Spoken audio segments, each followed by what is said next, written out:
All right, chat. Very good evening. I hope we're doing well today. Welcome to the stream.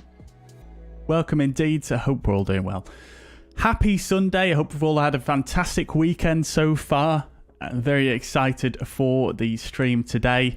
Going to be flying an approach on stream that I've been wanting to fly for a very, very long time now. We've never done this approach before on stream. And yeah, so it should be quite interesting. We're going to be flying today from Kathmandu over to Paro in the BAE 146-100 with Druk Air. This is based on a real-world flight that Druk Air do fly from between these two airports, and I believe currently they fly in either a 319, an A319 or an A320, but they did. Druk Air's very first aircraft was a BAE 146-100, and they did used to fly this route in it. So that's what we're going to be doing today. I thought we'd not flown the BAE 146 in a while. Why not combine the two? And yeah, it should be pretty interesting.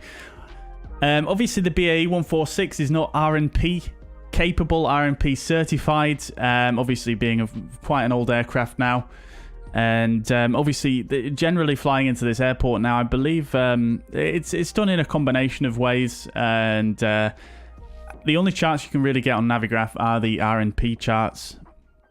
But we're going to be flying today into Paro with a combination of a visual maneuver and the VOR cloud break procedure. I've managed to pull up the chart for that, which is an old chart now, but it is still something that's out there that you can find. So we're going to be doing that. So it should be very interesting. It should be very interesting. I have done a test flight over this route before, so hopefully it shouldn't go absolutely terribly, but nevertheless, things can always certainly go very wrong if they're on stream, as we know. So yeah, it should be great fun. So yeah, really looking forward to this. We've got a couple of good sceneries for the flight today as well. So I've got a scenery from flightsim.to, a fairly recently done Kathmandu airport, which is pretty decent actually. It's definitely something that's still under development by the author, I believe, but it is a very, very nice start, I will say. And then also there is a Paro airport included with the sim, I believe. I'm not sure which version it's in, but there is one included with one of the versions. And there's actually a nice little upgrade that someone's done on flightsim.to, and it's absolutely fantastic actually. It's really, really good. Compared it to the real airport, and it's absolutely spot on. It's so good. So yeah, really looking forward to it. I haven't looked at the weather and conditions and things like that just yet, so we'll have to have a look and see what's going on there. But I think the weather is going to be fairly okay for our arrival into Paro. Obviously, we'll brief that as we go along. But the one thing to bear in mind about this one is that Paro, it doesn't operate through the night. Obviously, in the real world, it is nighttime over in Paro at the moment in Bhutan, the Kingdom of Bhutan. So there isn't actually an up-to-date meta that you can get. So I imagine Microsoft Flight Simulator will be using a combination of that and the sort of interpolated data around the area as well, which I imagine is probably fairly scarce as well, given that it's in the middle of the mountains. So yeah, it should be interesting to see what the weather's like on arrival. So yeah, but having said that, it is the night time over there in the real world, so I'm fairly confident that it's going to be fairly calm. But like I say, we'll come to that a little bit later on. But for those of you that don't know, I probably should have said this earlier on. Paro Airport is being touted as one of the most challenging approaches you can fly in a commercial aircraft in the world. So it should be yeah, very interesting indeed. Though that being said, I have flown a test sector on this, and I mean, not to sound egotistical or anything, I didn't find it quite as difficult as what I imagined it would be, but Maybe that was just me getting lucky. But it is good fun. It's super, super scenic, and yeah, really looking forward to it. Anyways, who have we got in the chat today? Oh, I should say as well, we've got multiplayer on, so if you want to fly along, you're absolutely more than welcome to. We're on the North Europe server, as we normally are. And all I would ask, though, is if you are going to fly along, once we sort of enter the valley, the Paro Valley, it might be a good idea to just, if whoever gets there first, to say it in the chat, and the rest of us will sort of hold until you've done the approach. You can only have one aircraft in the valley at once, for obvious reasons. So it's yeah, I would only ask if you're going to fly along, maybe just to try and respect that as much as you can do, unless you're in a fighter jet, in which case you'd probably be okay. But yeah, if you're flying along in a jet or commercial aircraft, that's probably going to be the best idea. Just to sort of prevent there being loads of different aircraft diving in on the same spot at the same time, and it's just immersion killing, isn't it?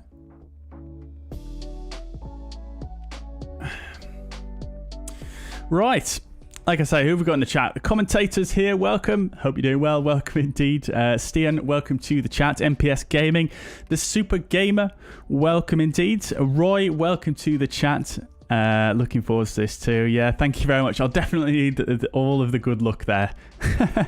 Dio, welcome to the chat. Welcome indeed. Let's see. Laurid says, isn't Paro the landing with the zigzag in between some mountains? Yeah, essentially it is, yeah. It is indeed. It's very, very, yeah, it's a spicy one. It's a spicy one. I'm thinking maybe we make this a continual thing on Sundays, potentially. We'll name it Spicy Sundays, and we'll just try and do interesting approaches on Sundays, potentially. Lovely, lovely, lovely. Does a Cessna have a MCD? I assume someone has already answered that one for you. Is the citation similar to the BAE? I wouldn't really say so, no. I mean, the citation is a private jet. It's much more modern. The BAE is a fairly old aircraft now. And it's very, very, very slow aircraft as well in comparison to the Cessna citation. Has anyone seen the approach at Paro that almost went wrong? 737 Classic. Yeah, I have seen that, Roy. I've seen that, yeah. It's cringeworthy, that video, to be quite honest with you. It's just so chaotic in that flight deck. You've got two people filming on the phones, and this guy's just shouting commands, and oh, God.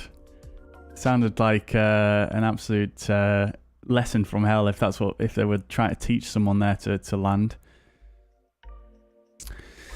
El Pepino, welcome to the chat from France. Cheese and wine, welcome indeed. Welcome indeed. Just arrived from skiing. Very good. Where have you been skiing, El Pepino? Plan to go around well. I will try my very best, Roy. But you know what we like to do on this channel. We never do go arounds, do we? Never. Patrick, welcome to the chat. Hope you're doing well. Welcome indeed. Thomas Rask, welcome to the chat. Good to see you. It's been a while. I hope you're doing well. Good to see you. Good to see you. Super Gamer is joining. Very, very good. I've tried it in FSI panel. Oh, I don't have that, Roy, so I can't really see what that's like myself. But oh, I see you just tried the approach in general and it all went wrong. Oh dear.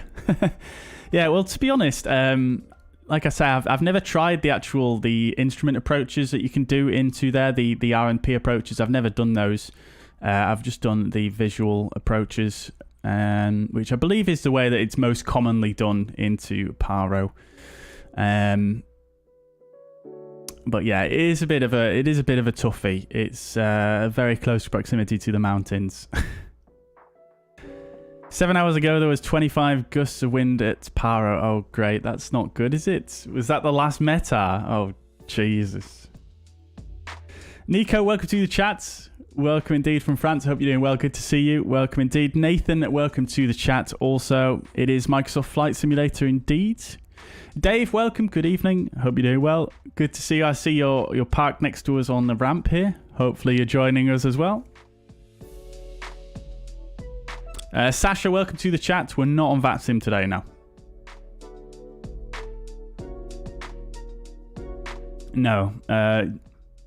Don't really get much controllers in this area, so I thought it'd be a good opportunity to get a multiplayer flight for you guys to join in if you don't fly on VATSIM. Right, okay, so let's get cracking then, shall we? Let's have a look at the OFP as we normally do. And we'll get things prepared for this flight today. Preparation is the key with this one, I think. Okie dokie, so we'll jump straight into the fuzz pad. And let's have a look through things. So today we're going to be Druk Air 205, flying from Kathmandu to Paro International Airport. We're in a BA 146-100. Registration is Alpha 5 Romeo Golf Oscar. Call sign is going to be Druk Air 205, and expected off block time is 1900 Zulu, so we've got about 45 minutes here. And expected on blocks at 2013 at Zulu time. So we'll see how that goes. That's the current Zulu time, of course, not the Zulu time in the sim. We're going to be flying this, obviously, daylight. We need daylight to do this route. So we've got 278 miles to cover over the ground, and we're expecting 35 tons, let's call it, of takeoff weight for today. Alternate is this airport here, which I'm not sure which it actually is, and our cruising flight level is going to be 330. So coming further down, trip time is only 45 minutes, and if we do need to divert, it's actually 1 hour and 39 minutes if we need to go to our alternate. So hopefully we won't have to do that. Block fuel 5724 kilograms. We'll round that up to 58 for the trip today, although I'm not sure fully how that works in the JustFlight tablet. I did try messing with some things the other day and it really went wrong, so we might just take that exact amount, I think. So we're expecting runway 02 here at Kathmandu on the Igris 1 Bravo departure. Again at Kathmandu, with regards to the RNP situation with the BAE, they all the departures here, or at least a lot of the departures I've seen here looking through the charts, are actually RNP departures, which, like I say, we can't do. So I've chosen the Igris 1 Bravo, which is going to be a bit more suitable for this aircraft. It just uses conventional nav aids for that one. And then into Paro, we're going to arrive via Taxi to set us up for the VOR cloud break procedure if we need to use that. And then it's going to be runway 15 at Paro. So that's basically a circle to land runway. There's no straight in. I mean, there's no straight in for either runway at Paro, to be fair, but you actually have to do a circling maneuver for runway 15, whereas the runway 33 you are... it is more or less a straight in, but again, it's not exactly a straight in. I'm sure you guys know what I mean if you've looked at Paro before. We've got 73 passengers to date and no cargo. And then having a look at the weather, nothing significant in place. Weather is fine here at Kathmandu, although visibility slightly reduced, which again is fairly common for this airport, I believe. 10 degrees of temperature, so we'll have to keep an eye on that. We may need to use the anti-ice for the departure itself. So looking at the previous meta at Paro, this I imagine is what Lloyd was looking at earlier on. We've got winds from the south. 11 knots, gusting 25, so that could be pretty interesting. Temperature is 12 degrees there. QNH is actually the standard 1013. So yeah, it could be interesting. I'm not sure what Microsoft Flight Simulator is going to do with that information, but as you can see, this meta was actually made it was made 7 hours ago now, so that's actually quite old data. So I'm not sure what Microsoft Flight Simulator is going to do with that, so we'll see. It could be interesting. There are no wind limitations for landing at this airport, fortunately, though, so it should just make for a bit of a spicy approach. And then alternate is Bursa Munda. Weather looks relatively okay, although we do have some haze in the area and reduced visibility.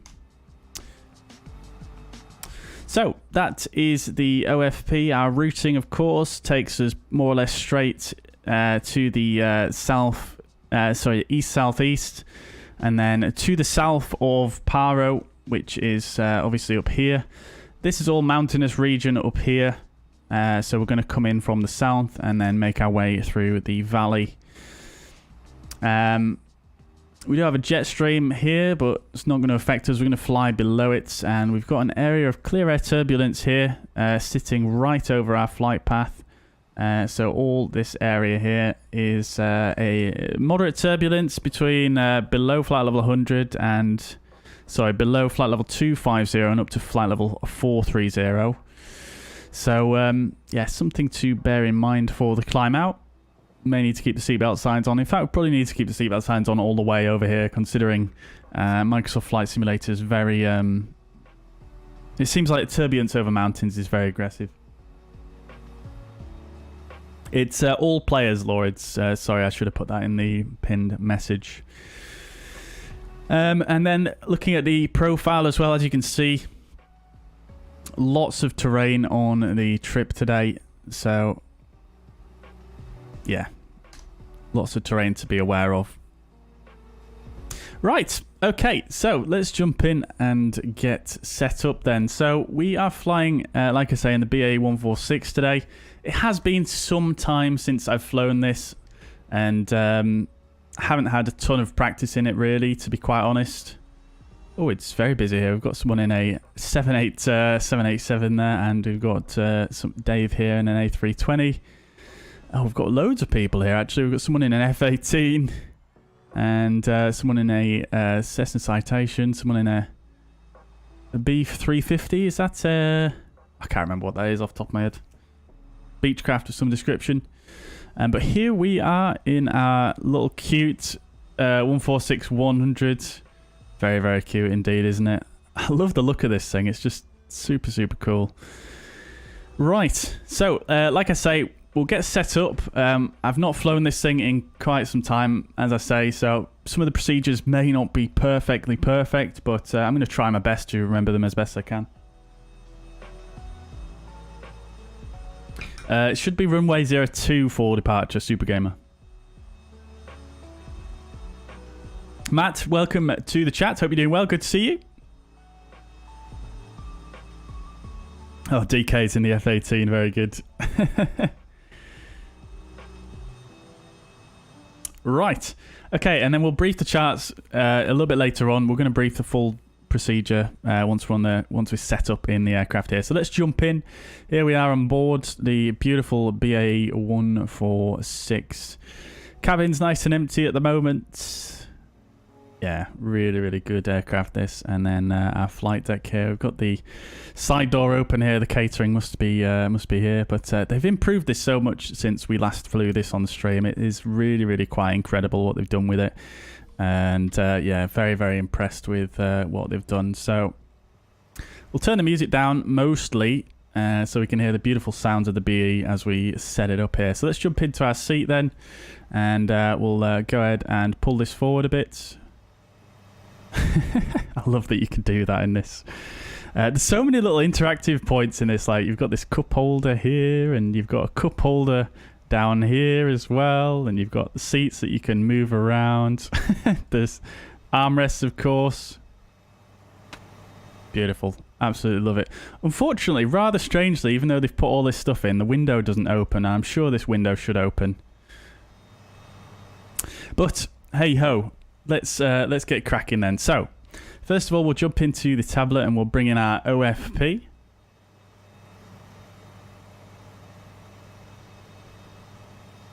So that's that. No worries there. What we'll do as well is we'll call the refueler. I have set up, sort of tweaked the GSX profile a little bit with this aircraft, so it does sort of work with GSX. So we'll have a play with that as well.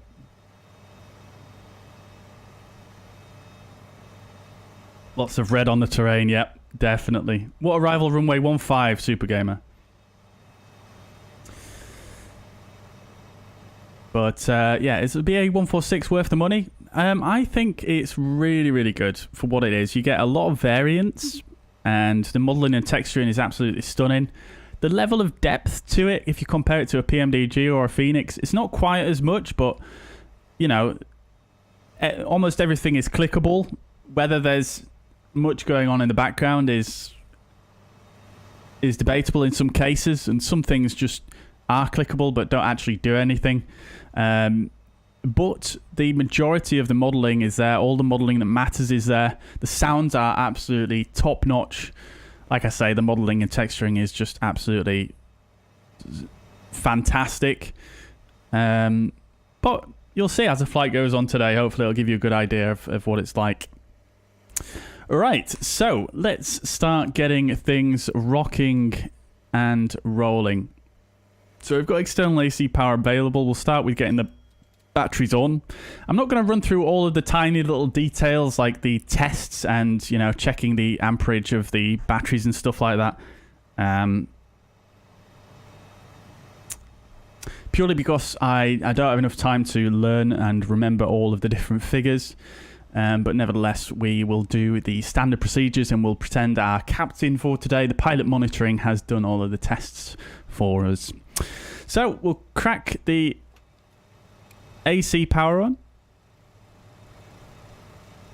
I love that little bing that you get as well when you turn on the batteries. It's so good. So external AC power is I think it's on now. Yeah, it looks like it's on. Great stuff. I thought this went away when you pressed on here, but apparently not. Yeah, it was definitely on. Right, okay, cool. And then we'll come up top, we'll get your damp master on, AP master, avionics masters on. Yellow and green lift spoilers can come on as well. Ground ignition can stay in both. Brake fans will stay off for now. We can test the hydraulics here, make sure everything is working properly. But again, like I said, I'm not going to get hung up with all of the tests. We'll come up here, we'll get the no smoking signs to auto, the emergency lights to armed. We'll get the nav lights to high intensity. And we'll keep coming down. As you can see, very quite cold in the cabin at the moment with all the doors open. So anyway, we'll carry on with the setup here. Fuel can stay off for now. Everything is fine there. And keeping on coming down here, everything looks good. We'll get the galley power on. Generators can stay off for now, and the APU generator can also, well, I suppose we can actually just put that on for when we do start to use it. Engines and APU is all off. That is absolutely fine. No issues there. Everything is looking good here. Pressurization is in auto. We'll go ahead and set our cruising at altitude to 330. I'm not actually sure if this all goes all the way up to 330. I know it doesn't. So it actually only goes up there to flight level 290. Let's see. Can we set the altimeter in the middle? It doesn't seem like you can. Oh, you can. Oh, there we go. You've got to hold down. That is really cool, actually, isn't it? Brilliant. Okay, so the current QNH here is... let's have a look at that. So, real quick. It's 1014, which will also set... Oh, it is already set here. I must have hit the button on my keyboard at some point. So, 1014...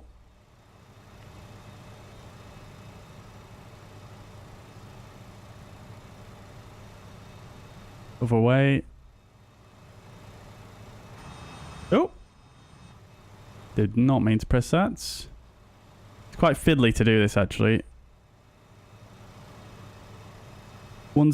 Oh, that's 1050, so it goes in leaps of 10. So 1014 is going to be about there.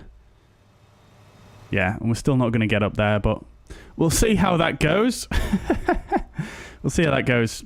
Right, okay, so everything else is good there. Ice protection can all stay off as well, and packs, etc. can all stay off for now. Lovely jubbly. We'll get some of the lighting on as well. Lovely stuff. Thank you very much for the subscription there. Rick at C, thank you very much. Right, okay, so coming down here, everything is good here. We'll set up the rest of this later on. HSI can stay in nav, that's absolutely fine there. We'll pull this for ground operations. Oh, it looks like it's already pulled. Okay, fine, no worries. And then up here, we'll set this, I think, a little bit later on once we've... well, we'll turn the radios on anyway. That can go to on, and on here. We'll set our initial climb altitude again because we've not got ATC on here, and there's no actual upper restrictions on the departure. So we'll just set our initial cruise out. We'll just set our cruise altitude here in the altitude window initially, and alt arm. That's not going to arm just yet. Guess we need the flight directors on. There we go. Cool. Right. So continuing it down here, everything looks okay. Nothing to set there. We could turn the TMS on, and we can give it a little test, and it'll do its little test, which is nice. Again, I'm not going to do all the tests, but that's a nice little easy one.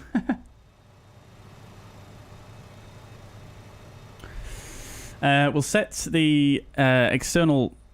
We'll set the temperature outside, which I'll see if I can get a more recent one. So it's 10 degrees. So we'll set 10 degrees there, and the target temperature to 840. And we'll turn that back off for now. Going over here, everything looks more or less okay. All the altimeter set 1014. That's all fine. No worries. HSI is in nav there as well. Right, all looking good there. Coming down here, we'll come to the FMS a little bit later on. The weather radar is off. That's all looking good. I don't think it actually functions anyway, so we're just going to probably leave that alone. We'll turn these radios to on. Throttle quadrant, everything looks good there. Rudder trim is neutral. Parking brake is on the yellow system. That all looks fine to me. Air brake can come in. That was slightly out for some reason, and then the flaps can stay up. Right, and then coming down to the transponder here. ADF we're probably not going to use, but we'll turn it on anyway. I'm not sure. It's very difficult to see what position this knob is in. Let's see if we can get a better angle here. Right, so I'll stick the two ADF radios on just in case, but again, it's not going to be something we're going to use. We'll get some more of the integral lights on here, and coming to the transponder. Transponder is off. Brake temperature we can turn on, or the brake temperature monitor, should I say.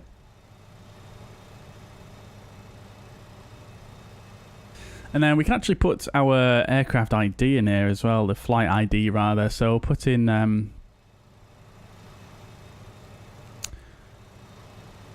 oops. It's a little bit fiddly this, but we'll go ahead and do it. So... like an old school phone this is. So it's going to be DRK.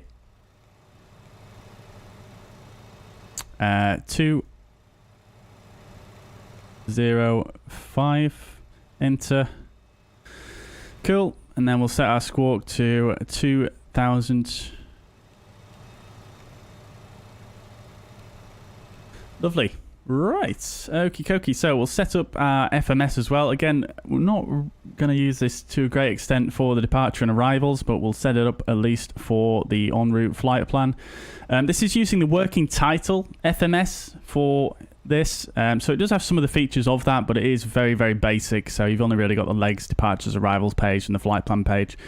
You can come to index here and go to the next page, and we can go to route menu and bring in the flight plan from SimBrief, as you used to be able to do in the working title before AAU 1. And then TACTI, very important waypoint on this flight. So let's just make sure we're getting that right. So it's North 27. So that is going to be that one there. So that's all set. Alternate is going to be Victor Echo Romeo Charlie, which will stick in there. Key not active. Okay, fine. Originating runway 2, that's correct. So we'll go ahead and we'll just check the plan real quick.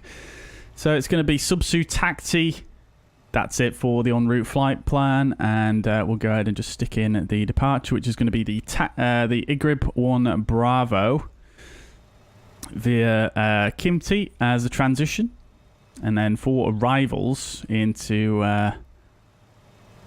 excuse me. For arrivals into Paro, we're not going to fly any of these stars. They're all RNP stars, so we can't fly those, and all these approaches are RNP approaches as well. So we'll just select runway 15 and runway extension. Again, it's not really going to be that useful to us to have that, because again, it's not a straight in approach, so I'm not even going to fuss with that. And we don't have an ND to say the extended centerline, etc anyway, so we'll just go ahead and execute that. Come to the legs page here and just make sure everything is in correctly, which it is. We do have a discontinuity in there as well. Again, we're going to be flying visual from that point, but we'll just clear it out anyway.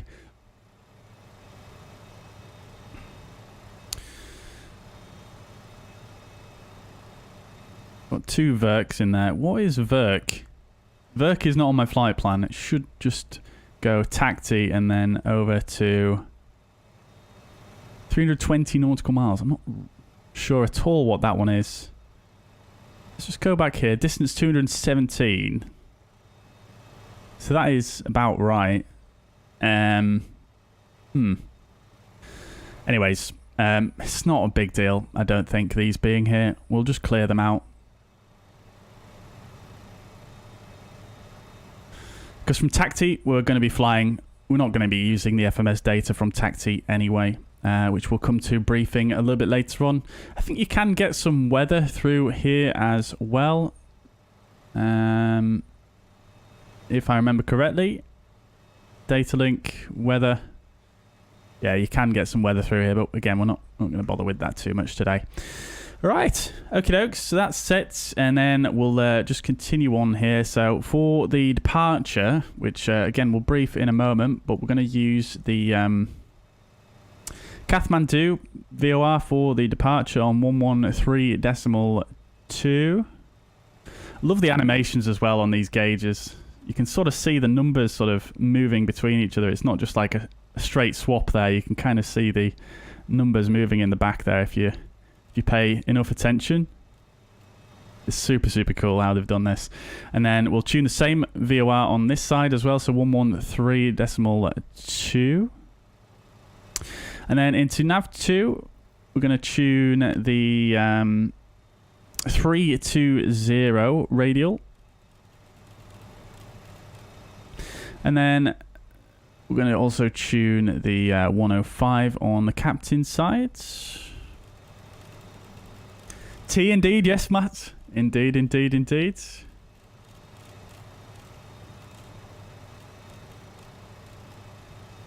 So 105, and then for the departure, we're actually going to have this set to, we'll have it on split.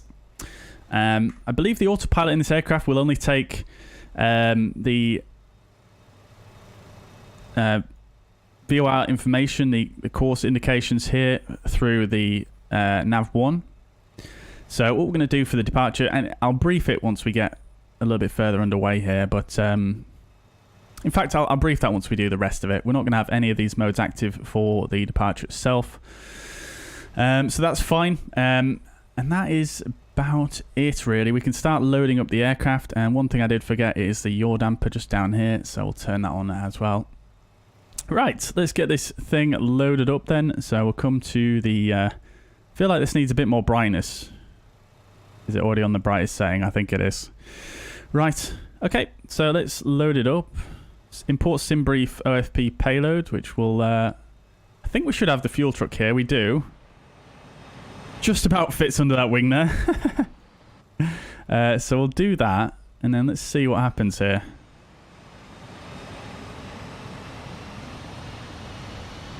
Nothing. Fuel is loaded because it does that automatically. We can click this as well, and that will automatically set the takeoff trim, I think. Let me just move that and just see what it does there.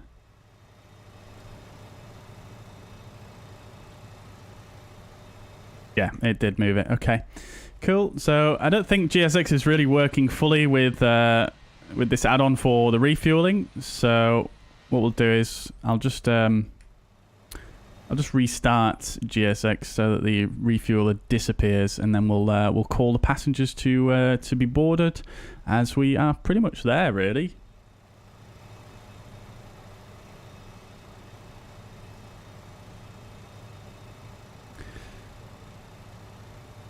So gross weight is 35 tons, which is just above what SimBrief says, but that's absolutely fine.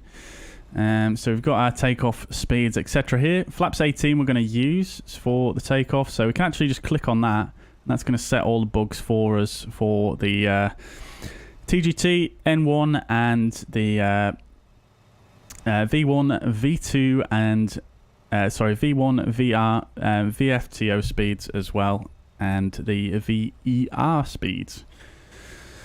So that's all set there. In fact, no, it doesn't set a V1 speed, does it? It just sets VR, V2, VFTO, and VER. Cool. And then I will actually use... Actually, no, the speed bug is set to there.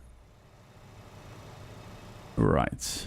I think what I'll actually do is, because the initial climb we want to maintain... Actually, no. No, that's fine.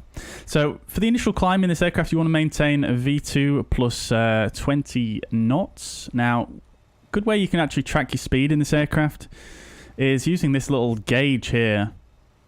So this little gauge, F means fast, S means slow. Each of these lines is 10 knots. So if you're on speed, the bugged speed, so the bug speed is this one right here. So if you're on the speed, obviously it'll be in the middle.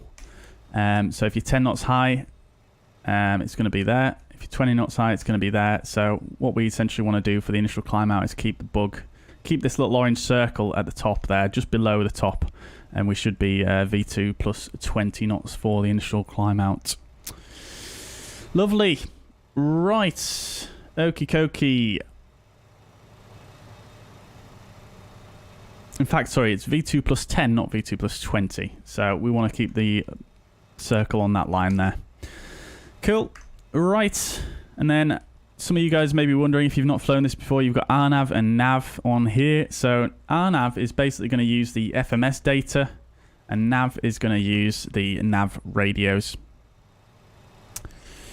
And that's just reminded me, we do actually have an ADF for this departure, but it's just really for reference. So 252 for the ADF. You can really see the numbers sort of jittering about on this one. Very good. Love it. 252.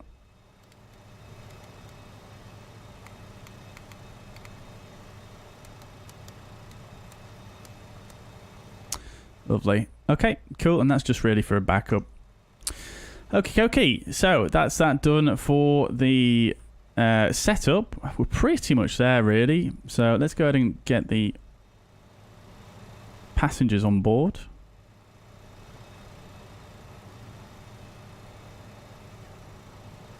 And it's going to be a bus, I think, that arrives.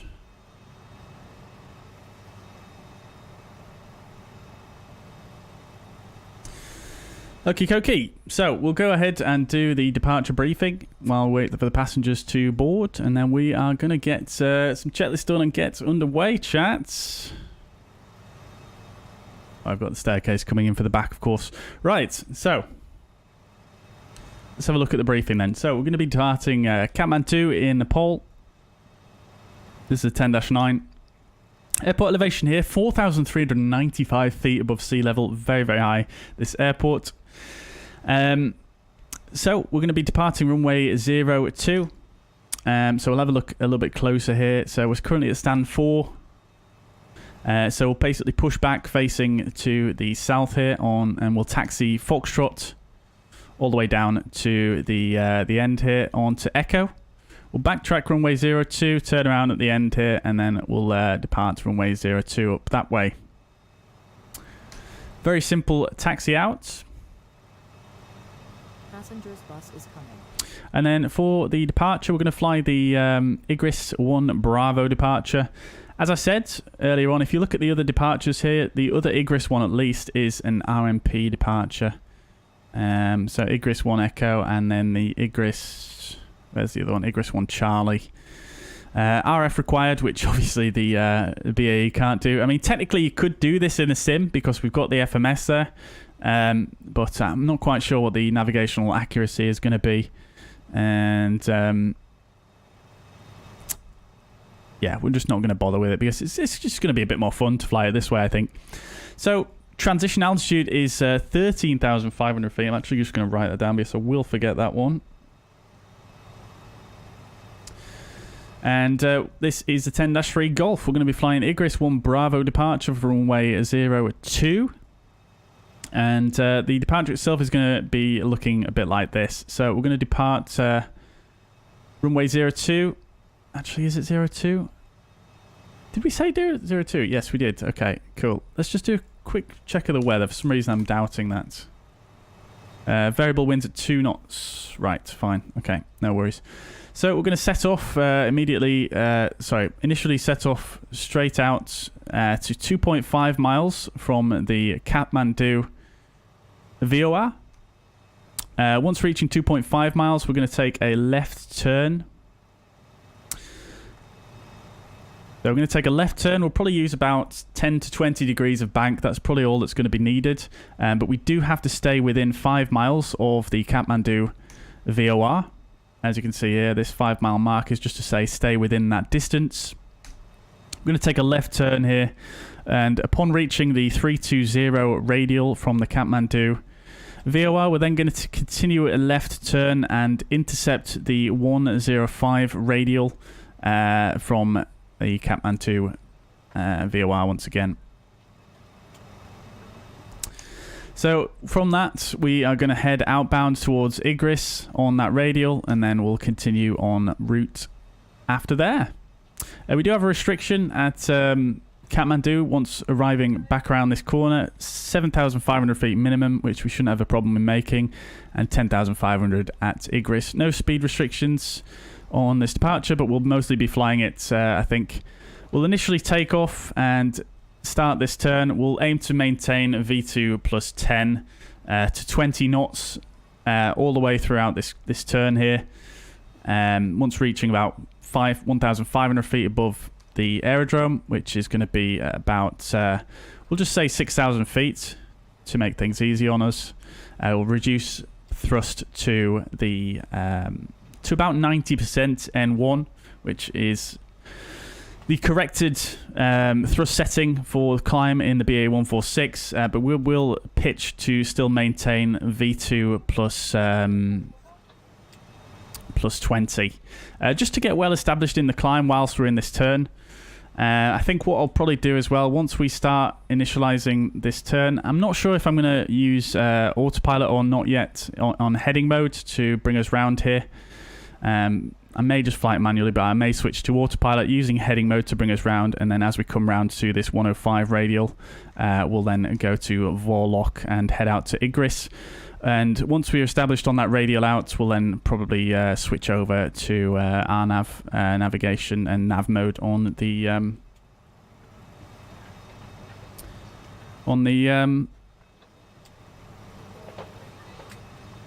autopilot and the HSI. So that's the departure itself.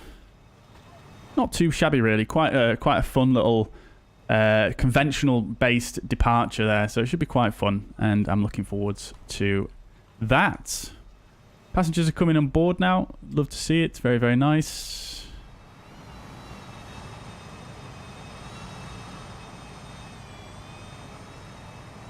Oh, got someone pushing back there, crikey. Is that an AI aircraft? It is. I've got FSLTL running, so that's why we've got a few extra aircraft here. That's an AI, though. It's about to be very loud out here, I think. Lovely job. Right. Okie dokes. So, let's run some checklists then. And we're actually done with the cargo and the service doors, so we'll go ahead and close those. So they're closed now. Very, very good. Okay, cool. So then, flight deck safety checklist. It's quite a long one, but I'm pretty sure we've completed this. So landing gear lever was down, weather radar was off, 15 degrees up, transponder was standby, it still is, air brake and flaps in and up, no smoking signs are on, nav lights are on, battery 1 and 2 are on, and the voltage was checked. Parking brake yellow and park, master switches all on, ground ignition is in both. Anti-skid is... Oh, that's one thing I didn't check. Ground ignition is in both. Anti-skid, we can turn that on.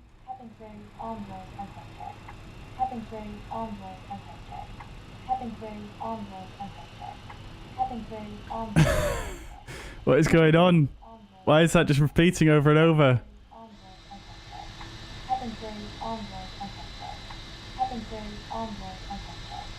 Does it want me to close the doors? I need to bring these stairs up first though, don't I? I need hydraulic power for that. So let's just run the AC pump. Bring up those stairs.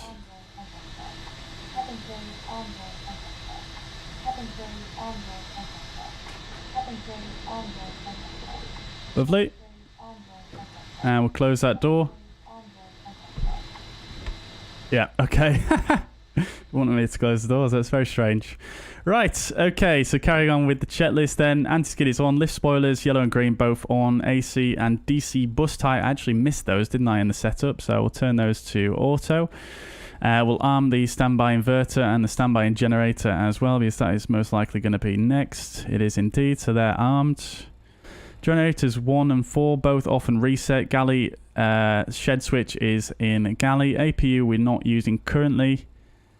So we'll tick that. Fuel pumps left inner. That's again for the APU start. Engine fire handles are all in. Ground test we've done. APU, again, we're going to start that in just a moment. In fact, we'll start it now, shall we? So left inner fuel pump on for the APU. And we'll just go ahead and start that up here. Monitor the starts. TGT rising. And the RPM coming up.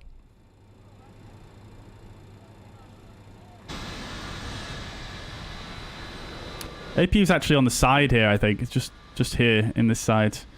The speed brake's still out though. I wonder if I can close that with the hydraulics on. I cannot. Must need the different system on for that. So we're just going to leave that open for now. We'll turn the AC pump off as well here. Right, APU is available. And I think I did turn the APU generator on already. But we do have external power, so I think it's going to use that over the APU, interestingly. Right, fine. Okie dokie. So we carry on. And we turn the APU air on as well. And the packs. We'll get it warmed up a little bit in this cabin.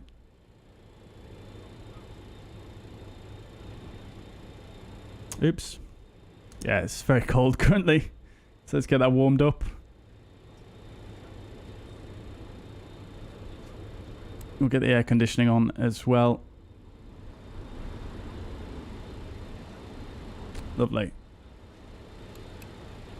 We'll just bump it up a warm a little bit. Okay, cool. So, landing gear indicators are 3 greens. Master warning system is tested and normal. Overhead denunciators that we've tested again. Captains run through this. Emergency exit lines are armed. Ground test done. DC pump. We've checked the pressure there. That's fine. We didn't actually do that, but let's pretend that. Pilot monitoring did it. So that's all good. Flight deck emergency lights are armed. Your dampers are on. Oxygen masks are tested. And that is a flight deck safety checklist complete. Right. Lovely. So, departure briefing is complete. Now, I didn't brief the arrival, did I, chat? We probably have time to do that whilst we're in the air, actually. So I think I will leave that until we're in the air, actually, now, because this has taken a little while to do. So VHF nav radios are on. VHF com radios are on. Brake pressure is above 2,500. We can check that now. And it is just sitting there at 3,000. So that's all good. Hydraulics are all off. Fuel center transfer. Auto. I'm not sure if I actually turned that one on. There we go. On. We'll leave that on auto. That's fine. No worries there. Great. Ice detect. We can turn that on now. Fasten seatbelt signs is down here at the front.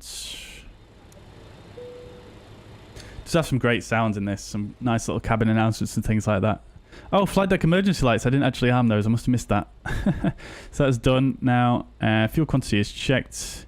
Flight data recorder is, I suppose, this is a bit of a simism, isn't it, really? But we can actually set this down here. So normally what you'd do is you'd set the day, which is the 12th. It's currently on the correct date and month. And then you would set the flight number in the end here, which is 205 today. So if we go 205, so that's set. Lovely jubbly. We'll use the VHF2 as well, and we'll turn some of the instrument lights on as well. Forgot about those ones. Okay. Altimeters are set and cross-checked. Master warning system ground operation switch is reset. We'll do that now. As we're about to start the engines. TMS N1 speed bugs are checked and set. Doors and equipment is closed and removed. So go ahead and start the engines now. Lovely jubbly. Right, I think I can remember this off the top of my head. So I'm not going to need to necessarily run through it all, but let's see. You go 4, 3, 2, 1 and 10% N2, and you start the fuel flow. We need the anti-ice on and the packs and APU air off. Right, cool. So let's get rocking and rolling then. I can't remember if the beacon light is up here or down there. It's up here. Right. Oh, this guy's still here.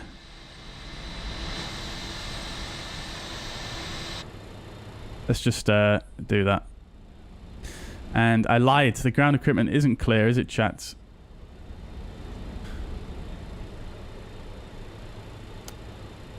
Get the ground power released. And the chocks as well. So, lovely. We're on APU power now. Lovely stuff. Right. Okie dokie. Let's call for push, shall we?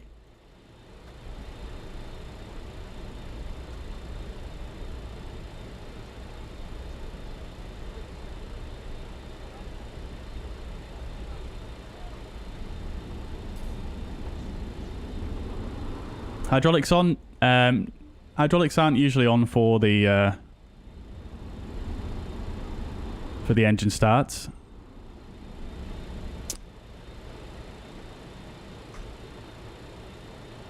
Hello, Captain. We are ready for pushback. So basically what you have in the hydraulics here, you've got the engine 2 and engine 3 provide hydraulic pressure, and then you've got the electric pumps for backup.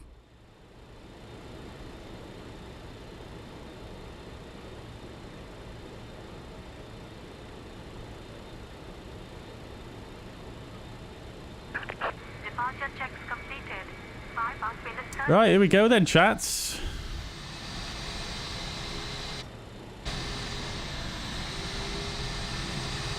Oh, Dave's there. He's ready to go. Everybody's ready to go. Lovely stuff. It's quite busy here. Is this... Is everyone I see around me, are these you guys? So I know we've got Dave and we've got Super Gamer here. And Lorids as well.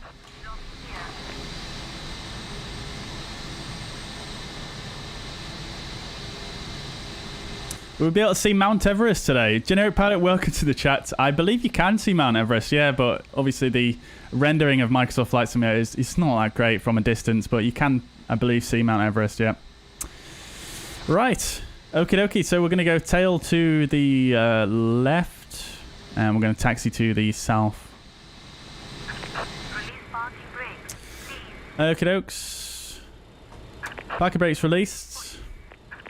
All engines clear. Start at Lovely job. We've got the second camera back now, chat, although I couldn't quite get the same angle as what I previously had, but hey-ho. Right. Okie dokes. We'll get the packs off now, and the APU air off. And we are going to go for engine starts on number 4 initially. We'll get the start master on. And I'm probably missing something here. We need the engine anti-ice on, that's it. I'm not sure why the engine anti-ice needs to be on for the engine start in this aircraft, but apparently it does according to the checklist. Right, so I'll go for a start on number 4.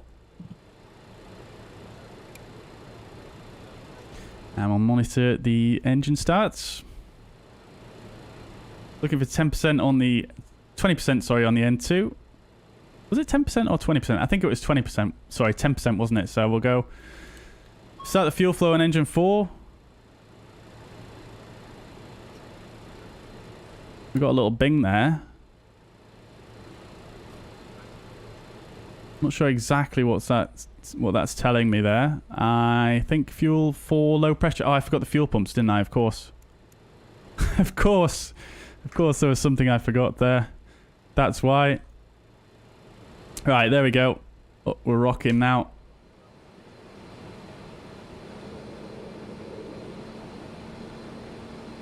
Very quiet, this aircraft inside. Please set parking brakes. Back brakes are set. We have a good engine. Start. You can disconnect.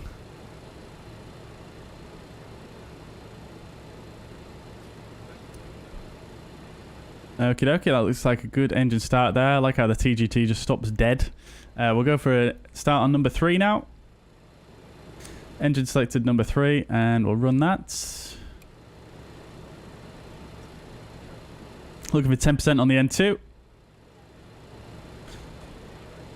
And we'll start the fuel flow.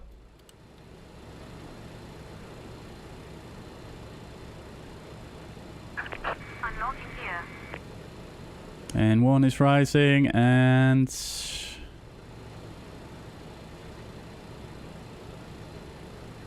There we go. Lights off.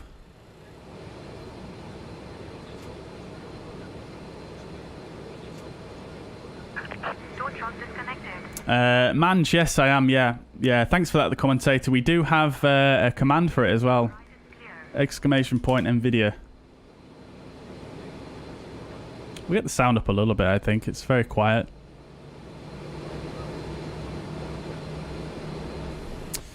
Right.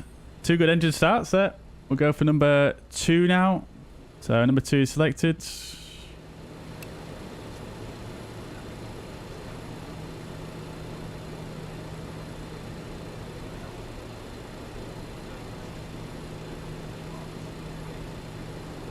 And we'll start the fuel flow here.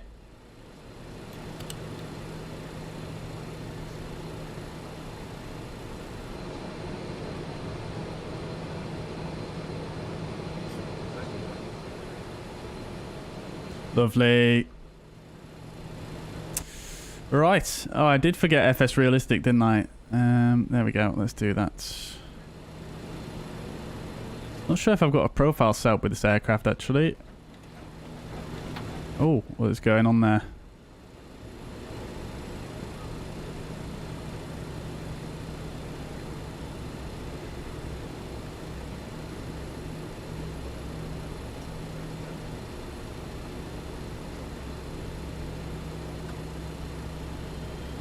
Let's just make sure the low altitude turbulence is turned off. It is. Right, cool.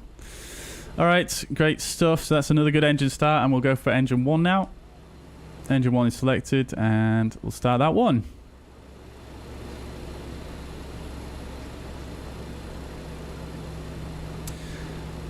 %. Start the fuel flow. Very, very quiet, these engines. The Whisper Jet, this aircraft was known as.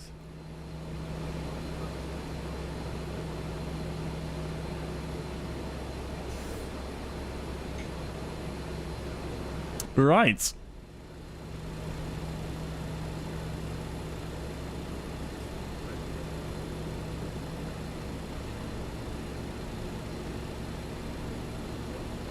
Wait, did I push us the wrong way? I definitely did, didn't I? I meant tail to the right, not to the left. Never mind. We'll just do it with 180.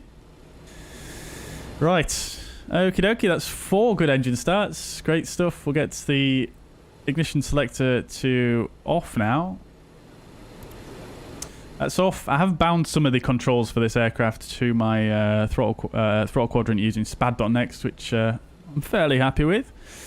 Right, cool. So let's see if I can remember the after start flows here. So we'll get the engine hydraulics on. We'll get the DC pump and the AC pump to auto. We'll get the PTU on as well. Actually, the DC pump might not necessarily run. I think it does, actually. I think it does. We'll put it on anyway, and we can turn it back off again if needed be. If needs be. We'll get the brake fans to auto now. Lights can stay as they are for now. That's all good. Nice and warm now in the cabin. Looking much better. So, starting on the left. Everything looks good here. Nothing else to set here.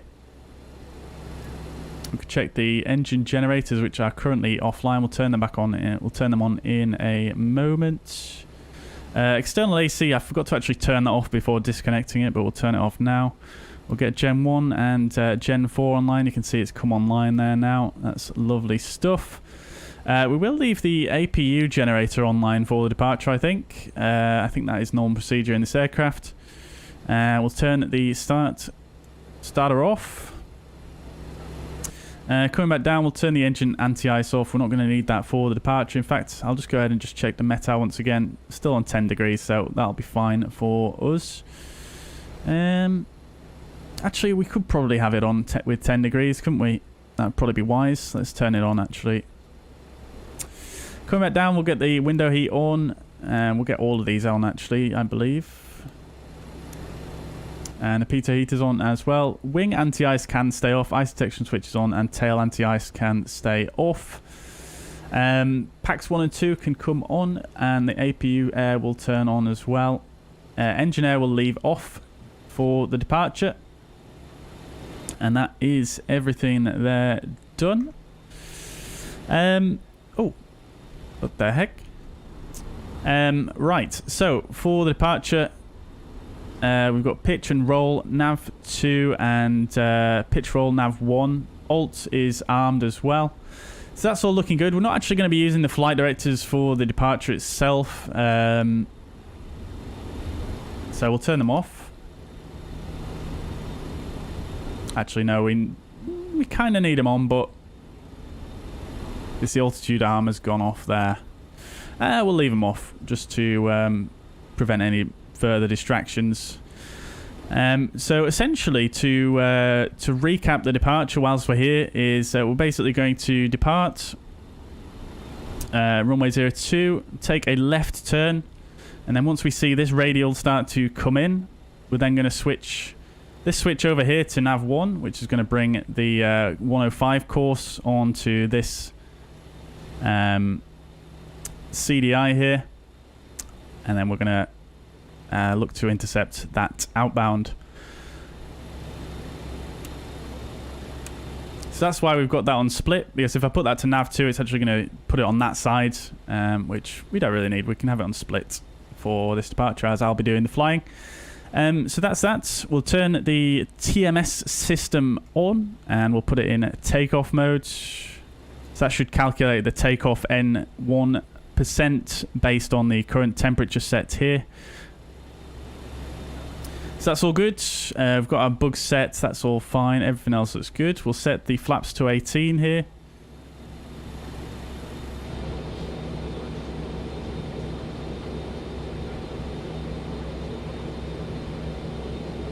Huge flaps on this thing.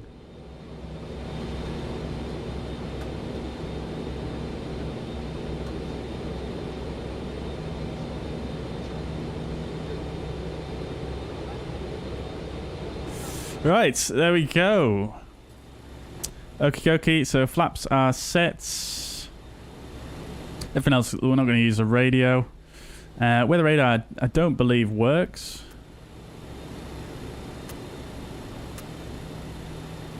We'll put it on, see what happens. Don't think it will work though, we'll have it on anyway. Does the terrain display work though?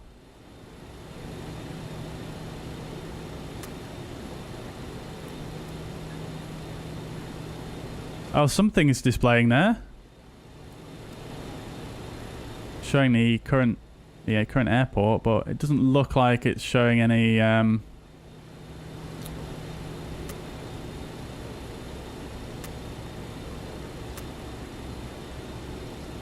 terrain.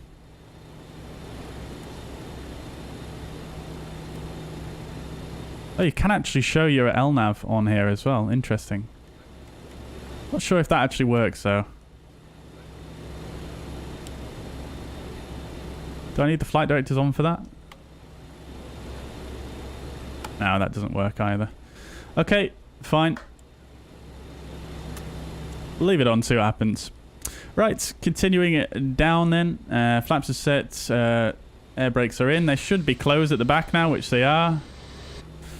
Lovely job. Trim is set. We can do a config check as well.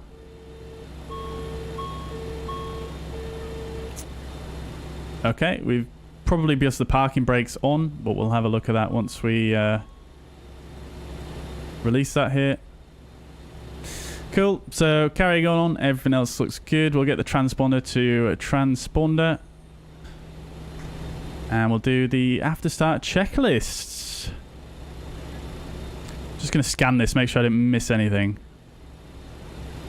Right, that's good. After start checklist. Start power is normal. Start selector and master are both off. Engine anti-ice is on. Generators 1 and 4 are on. Brake fans are in auto. Hydraulic pumps are on. AC pump and PTU are all on. Heaters are all on. APU air and packs are on. Engine air is off. TMS is on takeoff mode. Transponder TARA will turn that on as we taxi out. Taxi lights will turn on in a moment, and brakes will test on the rollout. Sorry, on the taxi out. But it didn't say the DC pump to be on for departure. Interesting. So we'll turn that off. Right. Cool. After start checklist complete. And we do have a very short taxi out here, but let's just quickly scan through this. Continuous ignition A and B as required. We won't need that today. Right, let's go then, chat. So taxi lights can come on. And there as well. Let's go. Lovely. Parking brake released.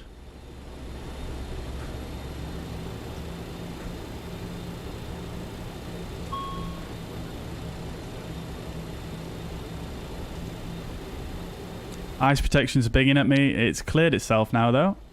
It was the engine anti-ice there that's got low pressure. We'll come back to that.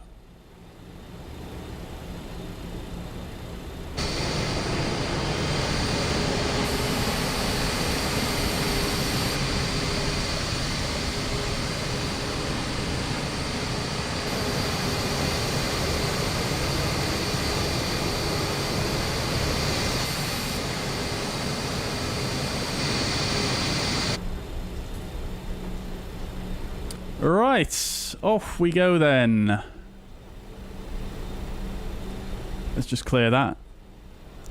Now we'll do a takeoff config test. And that is clear. Lovely stuff. I'm not sure why we're drifting a bit. Right. Okie dokie. Before take... Oh. We keep getting bingalings.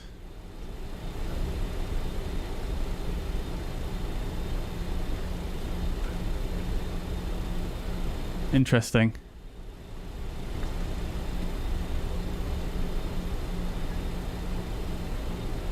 I think it's when I bring the thrust levers back. Yeah, it is. Because the bleed air is going to reduce to the anti-ice system. Interesting. Right. Anyways, let's do the before takeoff checklist. So brakes checked yellow. We'll actually just go ahead and do that. Brakes are working. We'll do a quick flight controls test as well. Rudder is good. Full left, full right, full up, full down. So that's good. Brakes are checked. Flaps are checked, selected and checked. Flight instruments are checked. Flight directors are not on. We're not going to use them for the departure. Trims are set and checked. Config is tested. Contiguous ignition A and B is not required. Cabin is... we'll do a cabin call. And then they should flip that to secured for takeoff when it is secured.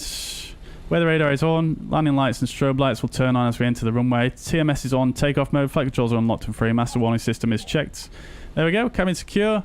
And they flipped it over there. Love to see it. Right. Dave's off by the sound of things. See ya. And we're going to backtrack here for runway 02. We're cruising at flight level 330, Mariner. Right, let's get the strobe lights on.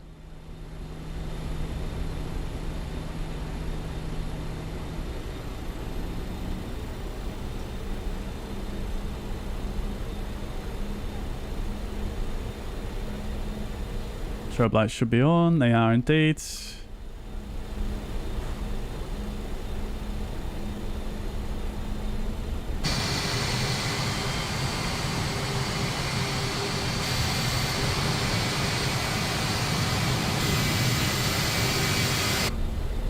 Great details on this model. Absolutely love it.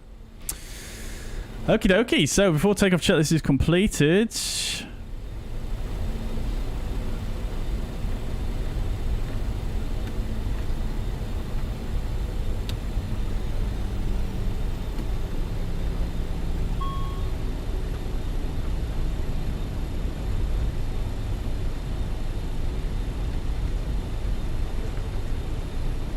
ground handling on this is pretty decent, actually. It doesn't just snap from side to side like some of the aircraft do in this sim. I'm not sure if that's a area we would turn around in, but there's a light poking out there, so I'm going to avoid it. And we'll just turn around right at the end here on the displaced threshold. It's a little bit uphill.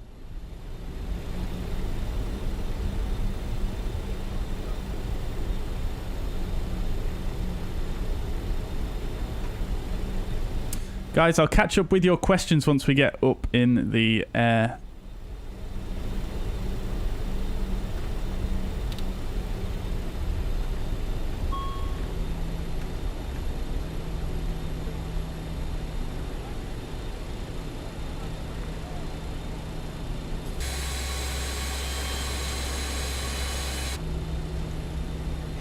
Okie dokie. Looks like they're waiting there. Thank you very much, guys. Right, Fuzz Toga's in the chat, guys. Right, just to recap once again, 2.5 miles from the Kathmandu VOR, which is tuned. Left turn to pass the 320 radial. Once passing the 320 radial, we're then going to continue turning left to intercept the 105, at which point we'll put the CDIs to nav 1. I've got that mapped on my throttle quadrant as well. Thrust reduction about 6,000 feet to 90% N1. And we're going to just manually fly at V2 plus 20, I think, for the whole of this turn. And then we'll think about speeding up once we get in a straight line. I think that's probably going to be wise. So, Fuzztoga's in the chat, guys. Wish me luck. Right. Takeoff. Hopefully that extinguishes. It has. Lovely stuff. You actually want to hold this aircraft on the toe brakes until you get to full takeoff thrust. So we're going to come up to around 92%, at which point the TMS will take control of the thrust setting. There we go, it's grabbed it. Let's release the toe brakes. Oh. Right, there we go.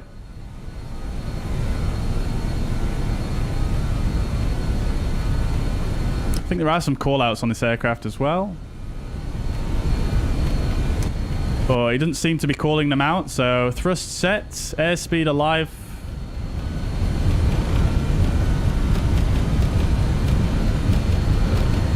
Oh, it's very squiggly on the rudder. V1 rotates.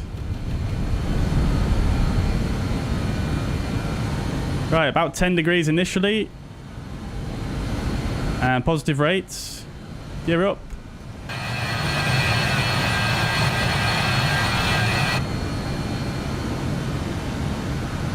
2.5 miles, we want to take a left turn. So we're currently at 2.1 miles.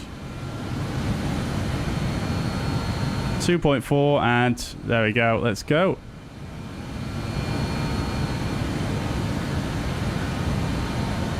Look at those mountains in front of us.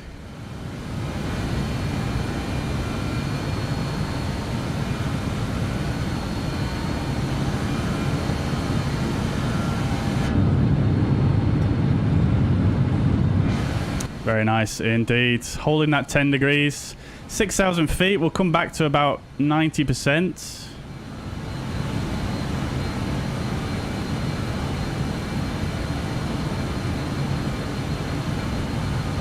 Watching a bank angle there.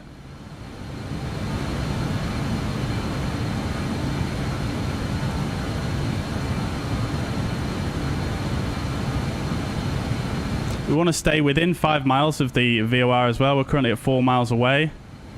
Let's put the TMS to sync and engine 1 master.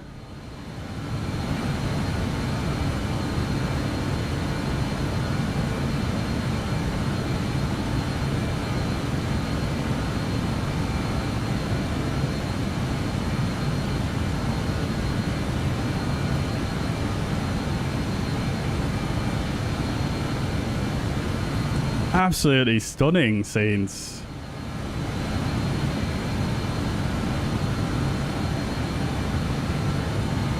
Right, we should start to see that radial coming in now. It is. So carry on turning left. We'll go now to nav 1.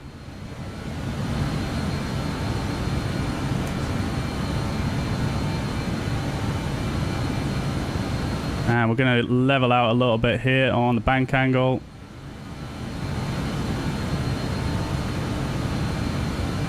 Right, we'll get the flight directors on now, and we'll go to Vorlock.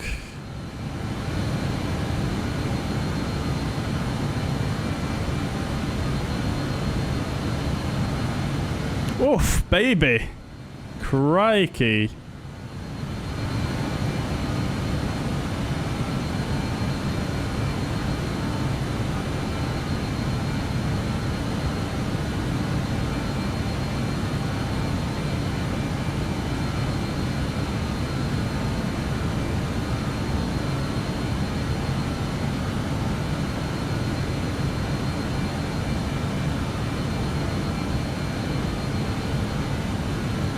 Right, yeah, VOR is armed, so we'll keep flying until we capture that. Which should be any second now, really.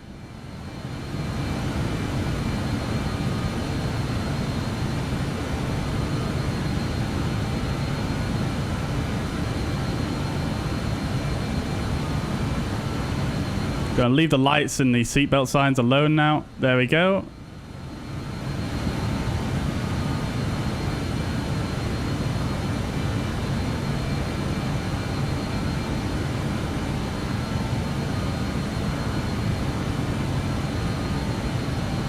Flight director is very sensitive in this aircraft.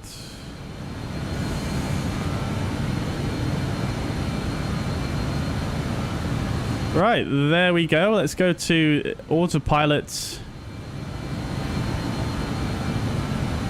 Autopilot's engaged. We're now flying outbound. Lovely stuff. Speed is getting a little bit on the slow side, so we're going to go to vertical speed. And we'll go to autopilot sync, and we're just going to trim down a bit. Oh, bit aggressive there.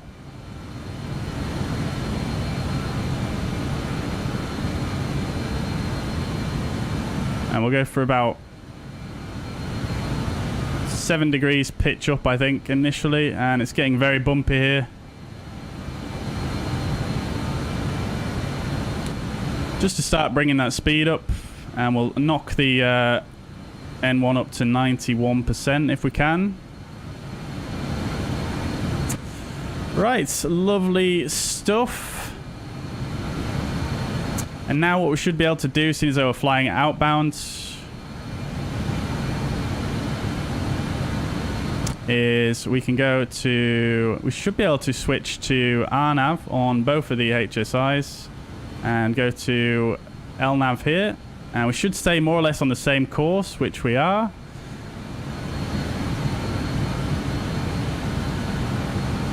Very slow to accelerate here.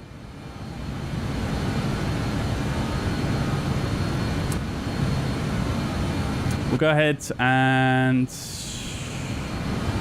Hang on 1 second. Don't know why there's no call-outs. It's rather strange. Maybe it's because I forgot the landing lights. We'll get them off anyway now. And the seatbelt signs can come off as well. And the runway turn-off lights can come off. Right, we're at the VFTO speed. Let's get flaps up. And we should start to accelerate a little bit better now. Past the transition altitude, so we'll go to 1013. And you can hear the flaps coming up with that whooshing sound. Very synonymous with this aircraft, I believe. And we're going to accelerate to about 220 knots. And then we'll go to indicated airspeed on the autopilot. Let's go ahead and bug 220 knots now.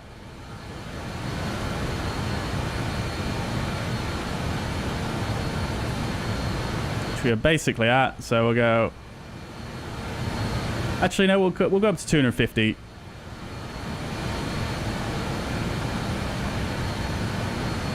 So bug 250, and you can see this little ring. This means we are now, well, it's just showing us we're 10 knots too slow, and the speed is increasing quite nicely here. So once we get to 250, we'll engage indicated airspeed.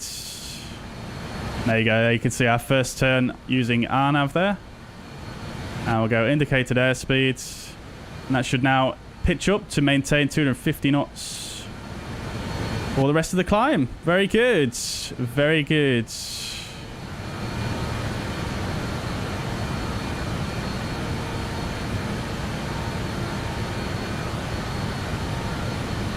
And then we'll have to make sure we keep nudging the thrust levers forward as we climb out here. Very, very good. Right, after takeoff checklist, landing gear is up, lights out, flaps are up, TMS sync is on, engine air, we can go ahead and turn those on as well as the APU air off now. So, we'll get the engine air off, APU air off, and we'll stop the APU. We've got a caution here, but we'll deal with that in a moment. And we'll check that we're pressurizing. Which we are not really. Cabin altitude is very high. Crikey. We've got a caution for the APU here because it's shutting down. We'll turn the APU generator off as well. Right. Yeah, I'm not quite sure about the pressurization situation in this aircraft. Let me just turn it down a little bit. It's a bit loud now. Because we're not climbing any further at the moment. It seems like the altitude is just above 8,000 feet.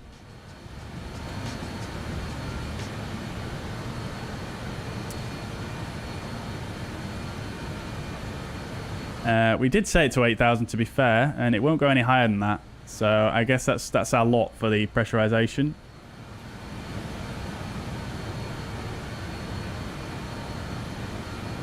Unless we put it in manual, I don't know if it'll let us scroll it any further in manual, but probably not. This is probably just for the outflow valve here, this mode selector. Right, what's the temperature looking like? Just over 10 degrees now, apparently. Okay, well, we'll just go ahead and turn the engine anti-ice off, and then we don't have to deal with that. I'm not quite sure why we're getting that caution there. I've never had that before. This is on, isn't it? It is. Right, there we go. That was pretty nice, I would say so, that departure. What do you guys think, chat? That was pretty good, I think. I'm pretty happy with that. That went super nicely. One thing I did forget, though, was TARA here, which we'll stick on now. And we've got a little TCAS indicator there. Only got a 10 nautical mile range, but that's fine. Off we go then, chat. Off we go. Love to see it. Very, very nice indeed.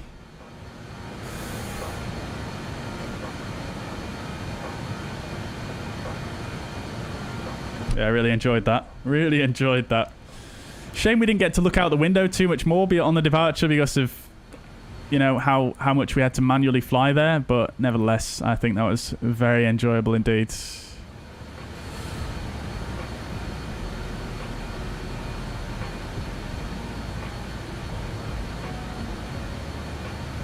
Interesting that we've got indicated airspeed here, white, armed, but on this side we have it in green. Potentially that's saying it actually takes the speed off this side rather than the other side.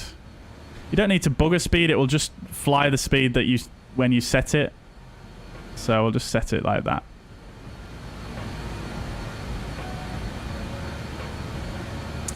Right, we're up to 20,000 feet now. So the climb thrust setting for this aircraft is 88% plus 1% for every 5,000 feet. So at the moment we should be at 20,000 feet, we should be about 92%, so we're actually a bit high there, but I'm going to leave it a bit high because it is a bit bumpy here, and look at that climb rate. It is pretty abysmal, isn't it?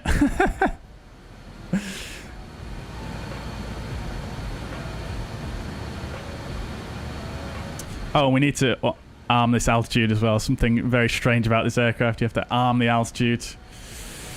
Right. Cool.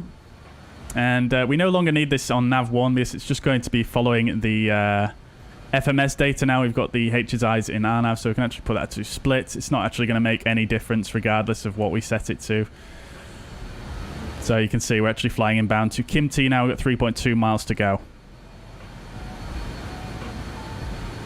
Right. Okie dokie then, chat. So, yeah, it's really struggling to climb with all this turbulence.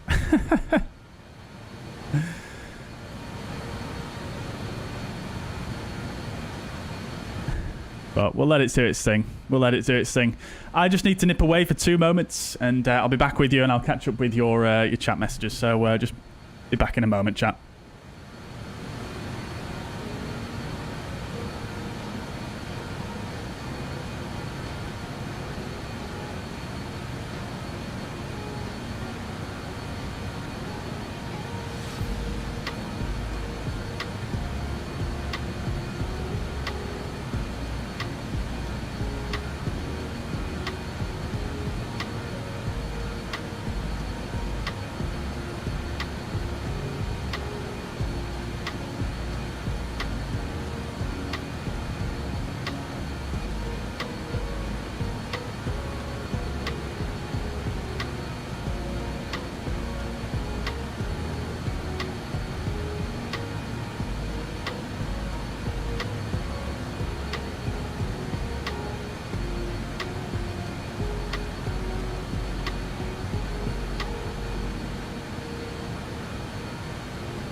Right, okay, chat, we're back.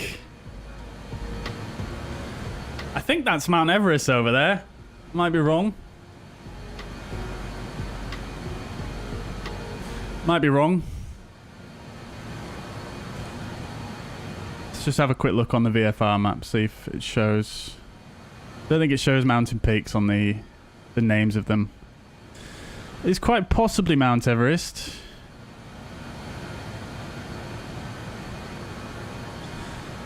What's going to be best to look at that? Probably a little nav map, actually. We do have a map in the... oh, look at these guys down here in this valley. Flying the Cessna Caravan, I think. Very good. There's a really cool airport just at the base of... I think somewhere down here, actually. We landed in there once on the stream before. Yeah.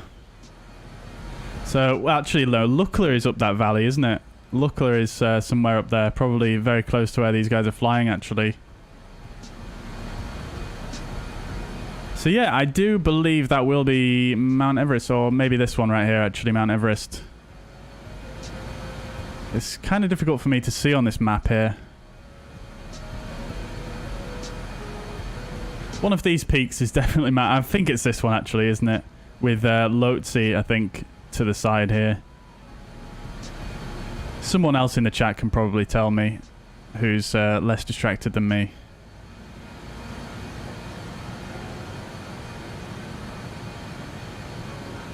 I think I've got the wrong type of map on my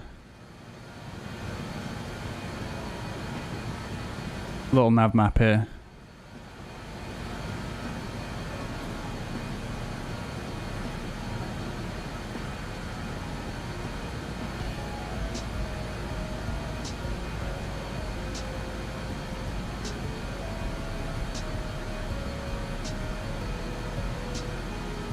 I can't remember for the life of me how to change what type of map it is. I want open topo map, but anyway, I'm pretty sure one of those is indeed, in fact, this is indeed Mount Everest there.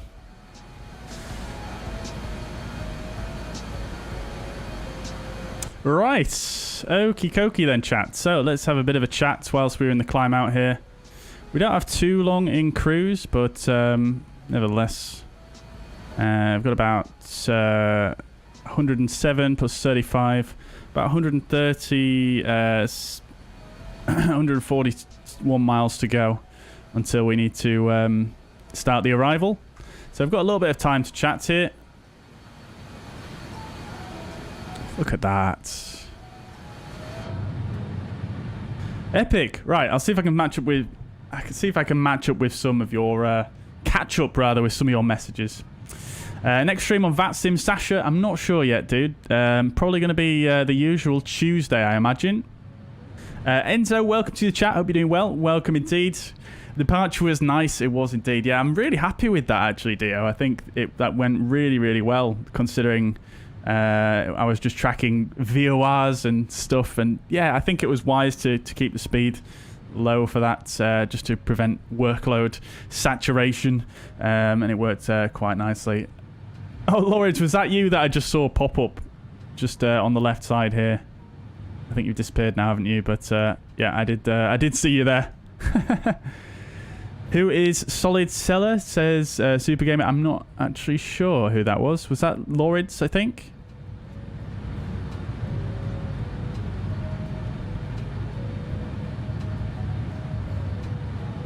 Need a sick bag in VR. Yeah, I'm not surprised, to be honest, Dave. I'm not surprised. It's very, very bumpy over these mountains, isn't it? Oh, was someone flying in a Cessna? Crikey, let's have a look.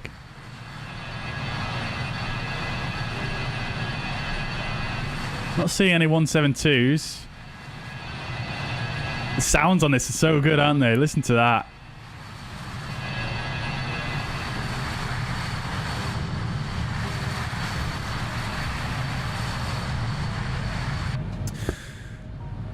Right. When's the next stream? I've already answered that. Let's see. What's my speed, Lords? You can see my speed at the top there. My ground speed on the far left and my indicated airspeed to the right of that. How does pitch trim behave on this jet? It actually behaves really well, actually. It's really nice. I think it behaves really nicely. To be honest, I think the pitch trim in this is actually... It feels better than a lot of the aircraft in the sim. Arguably better than the PMDG, where the PMDG just almost... It's so difficult to tell that you've actually put in enough trim with the PMDG, I find. But this one does... yeah, it feels quite nice. Does this aircraft have autopilot? It does indeed, yes. Does indeed. Very good. Am I using FSLTL? I am indeed, yeah. Quizzy says, how are you controlling 4 engines with just 2 levers? I'm just using, I've got 2 engines bound to 1 lever and 2 engines bound to the other lever. So 1 and 2 are on the left lever, 3 and 4 on the right lever.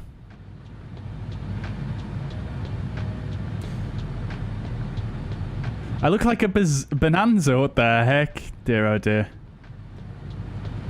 Yeah, I really hope Microsoft Flight Simulator at some point introduces a way to actually see all of the other players. Look at that down there.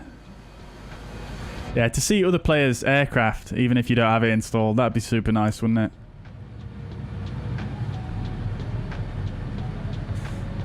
Thank you very much, Roy. You've got to give the respect to the actual pilots that did this in the real world as well, to be fair.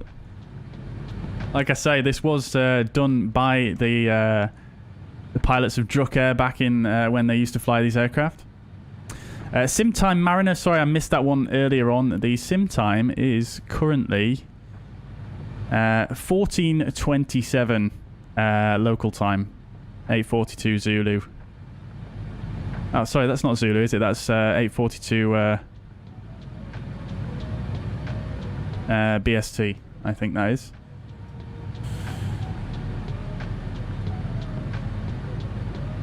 With these challenging flights, FS Realistic actually do animate the breathing much faster.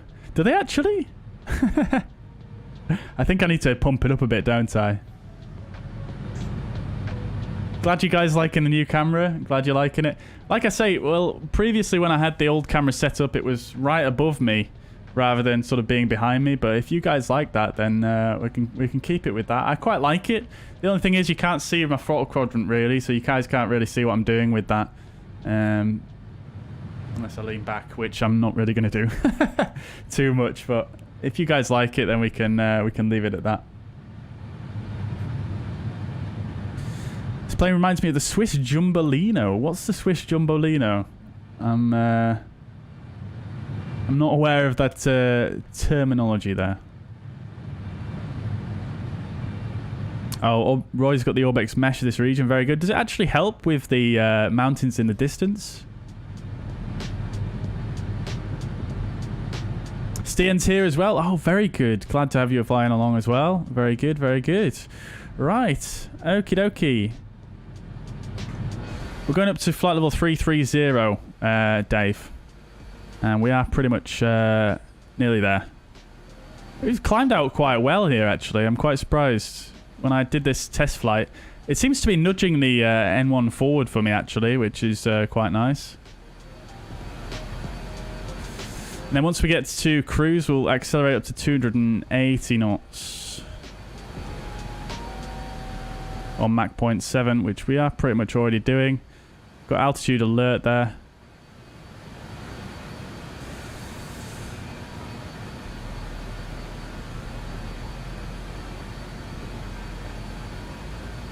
Right, okay then, chat. So let's just do a quick climb checklist. I didn't realize there was a climb checklist. Altimeters are set. PTU and AC pump, I did not actually turn those off, did I? AC pump, PTU, and we'll turn the DC pump off as well. APU is stopped. We did that. Fasten seatbelts are off. Lights as required. Fasten seatbelts we should have probably turned on, shouldn't we, chat? But hey ho. Right, let's have a look at the descent or the briefing for the arrival. We'll do a quick calculation to where we're going to be landing here.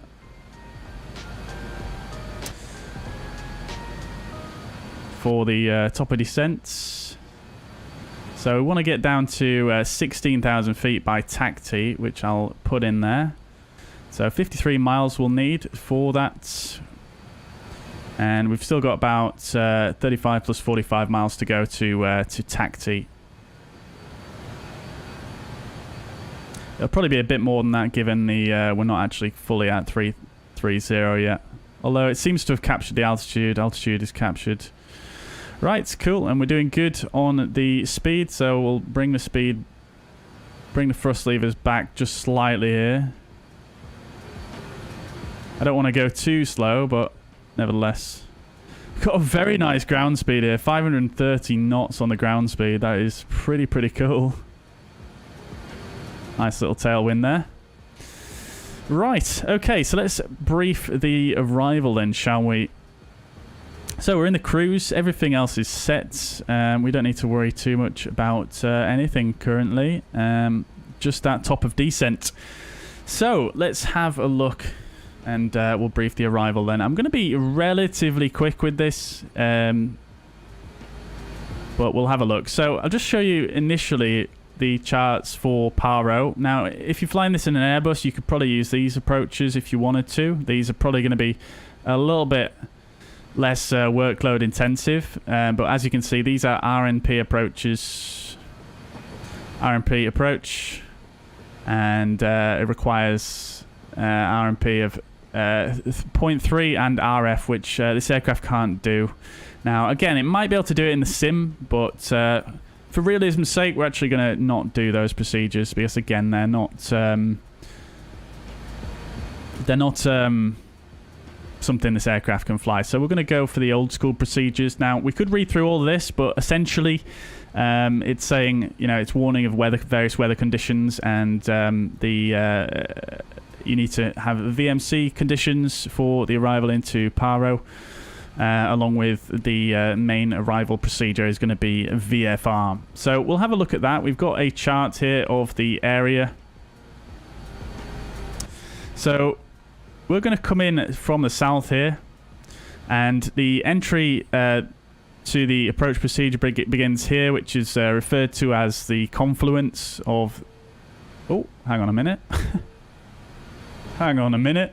I think the turbulence is just bumping us a little bit into the overspeed region, so I'm just going to pull the thrust levers back a little bit here. Right. Yeah, so the procedure more or less begins there, but we are going to initially start just to, again... Oh, crikey.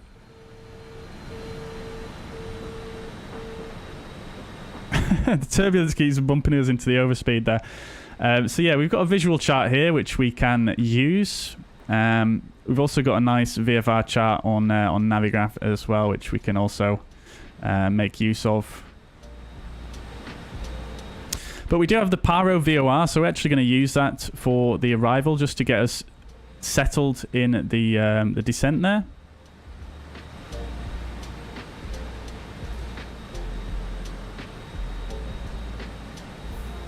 Right, let me just come back over here. So we need to be at TACTI. We need to be at 16,000. So we'll brief that in a minute, but we're actually going to start that descent now. So we'll select 16,000 and Alt-Arm. We're going to come back on the power. We'll put the TMS into descent. And we'll come back on the power. And we'll just put the autopilot into sync mode. I'm just going to nudge the nose over a bit. And we'll initially start about there. We'll come to 250 knots. Which we're already got bugged, haven't we? So that's fine. And we'll start the descent like that. Now, we are definitely going to be a bit high here, so I'm probably going to go for a slightly higher rate of descent than that. In fact, I'll come all the way back to flight idle. And we'll go autopilot sync again. And we'll just nudge the nose a little bit further forward there. Right, so we should be able to recover that lost altitude there. Holy moly, look at this. Crikey. Right, coming back to the fuzz pads.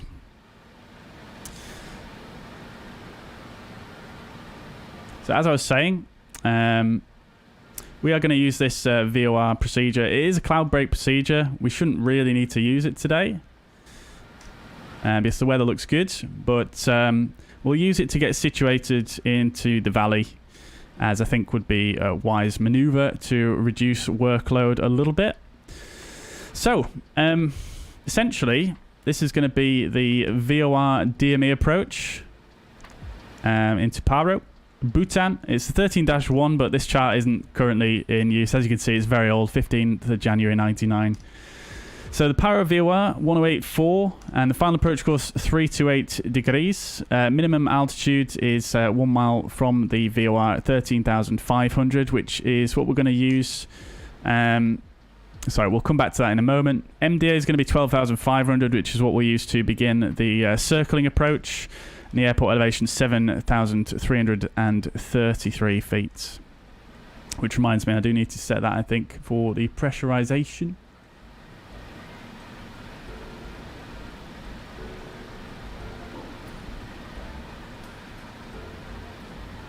Oh, hardly even moved the needle at all to get down to that. Anyways, definitely need to come further back on the power. As you can hear, the overspeed is going off a little bit there. I've come all the way back to idle now. Right, anyway, carrying on with the approach procedure. We might need to use a bit of speed brake here as well, which we will do.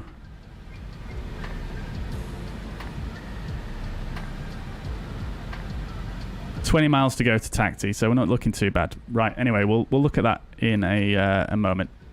So carrying on with the procedure here. So basically we're going to come in at taxi, as we've already discussed, and then we're going to join on to the 360 inbound course to the Paro VOR. And then it's quite simple, really. Once reaching the Paro VOR, we're going to take a left turn to join the 328 radial from the VOR. And then once reaching 5 miles, we're then going to go completely visual and maneuver in for a runway 15 landing, which is this way. So we're essentially going to take a visual pattern around the airport. So we'll break off to the left and follow the contours along here to the left. We'll take a right turn in and then come on to the final approach. Procedure is restricted to max 160 knots, but I think what we're probably going to do on this leg here is we'll look to get fully configured with gear down by the VOR itself. So taxi, like I say, we're going to come in at flight level 160 or 16,000 feet. Transition altitude is 18,000 feet, actually. So this is actually not a flight level. This is a altitude, 16,000 feet. We'll just take the altitude, the transition altitude, as a transition level. When we checked earlier on, the QNH was indeed standard. Right, let me just monitor what's going on here. 1 second. Right, so we've got 9 miles to taxi, so let's just quickly go ahead and just get the initial parts of this approach tuned. So we're going to want the radios set to 108.4. And the initial course is going to be 360, which will set onto nav 2.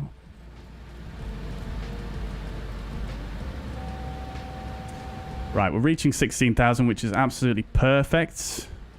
We'll bring some thrust back in.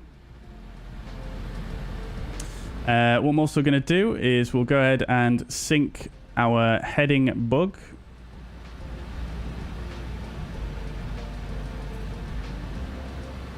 Which I've totally forgotten where the knob is here. Oh, we've already passed over taxi. Let's just go to nav. And we're going to continue on pitch and roll here. And we'll engage Vorlock. And we'll continue on down to 13,500 feet.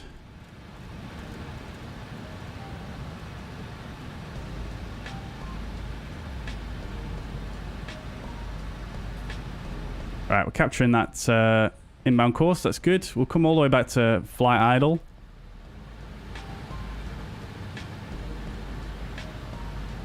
Right, and then we'll set the second outbound course. This is all getting a bit chaotic here, chat. I don't think I'm going to have a chance to brief the full approach. We're probably not going to have time now. So we'll set nav 2, nav 1 to 328, which is the next turn. And we're basically going to look to start getting configured round about now, really. We're on the inbound course here, and we definitely don't need to be descending at quite this rate, so we'll bring the air brake in, which we still add out, and we'll sync the autopilot to a slightly lower vertical speed. And the VOR is captured, so it is turning inbound to the VOR. The VOR itself, I believe, is it's actually located on this ridge here, I believe. I think the creator of this scenery has actually modeled the VOR in as well, but I'm not quite sure where to look for it. You probably have to get a bit closer to see it. Right, so speed is coming back now. That's looking good. I'm just going to turn the music down as well. Right, cool. So, let's get the APU fired back up. Get the backup hydraulics on. Going to get the landing lights on and these lights on. Bring some power back in and we'll start bringing out the flaps as well.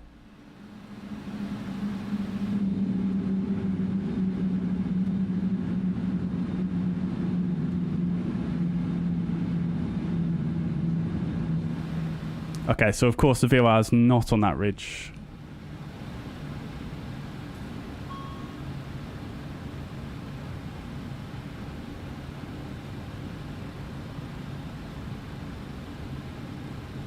Okie dokie, let's keep bringing the power back in. Go to the next stage of flap.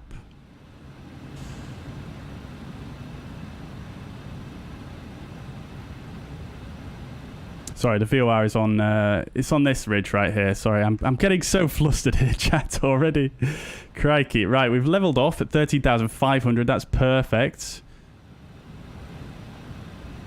So we're going to stay at this altitude and start getting configured for the approach here. We're definitely getting a bit low on speed here. Let's get a lot of thrust back in.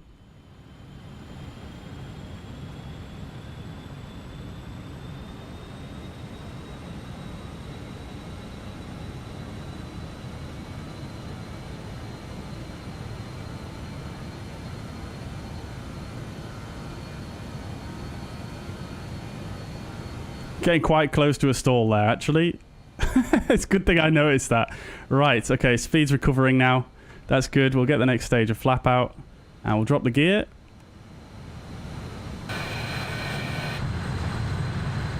Woof. Right, there we go. Looking good now. Angle of attack's better. And we'll go to the final stage of flap as well. 2.9 miles to go. Right, cool. We'll set the bugs for the approach. VREF is going to be 115. PTU is on, pressurization is set, briefing complete, landing data is checked and set. Approach checklist altimeters. I'm not going to be able to get them. Oops. I'm not going to be able to get the meta here, chat, so I might just have to press Z on my keyboard to make sure we've got the correct QNH, which we do. 1014 is set. Right, fasten seatbelt signs. Definitely need to be on right now. We'll turn this on to get rid of that caution. Right. We'll just sync up. We'll just take a left heading now.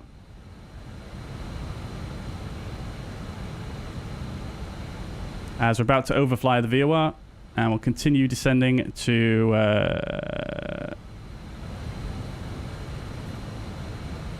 12,500 feet, which is going to be the circling altitude.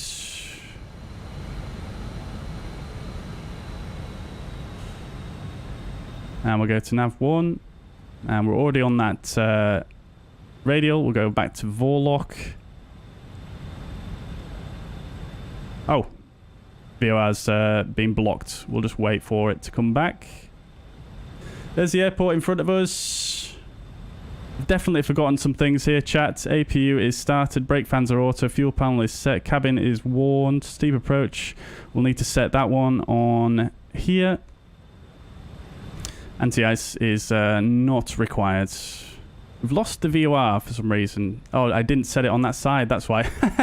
Never mind. It looks like we're going visual from here anyway, chat, so that's not a problem. Let's just actually go back to nav 1 here. So we've got a DME reading. So at 5 miles, we want to basically start the approach. So it's not a problem to be in heading mode here. That procedure, after all, is just for cloud breaking purposes.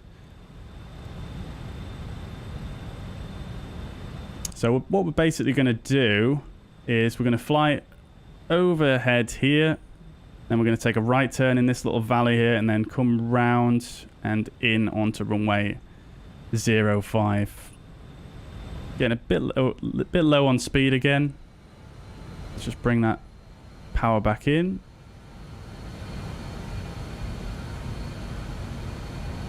And for this approach, chat, it is quite a steep approach. There's not much room to maneuver. So if we do need to go 1,000, 2,000 feet per minute for this approach, then so be it. Right, autopilot is disconnected. Let's go for it, chats.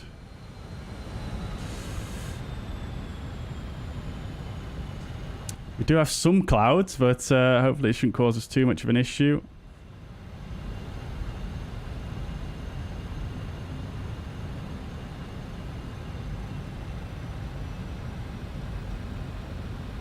If we need to go around, it's just a... Well, if we needed to go around, it would be... we wouldn't need to have made a decision on it already. Right. Oh, let's see if we can get a replay done real quick.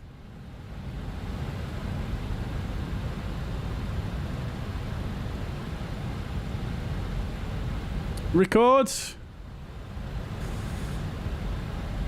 We may need to use some air brake as well. Let's get the flight directors off.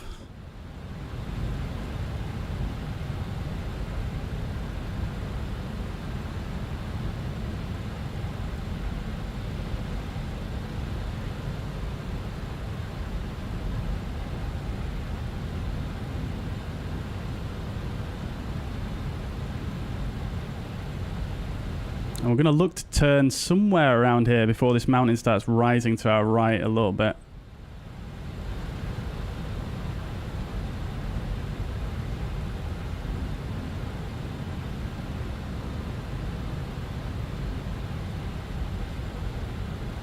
This is going to look quite menacing, this turn, once we get in it, but we should make it with 30 degrees of bank from this point.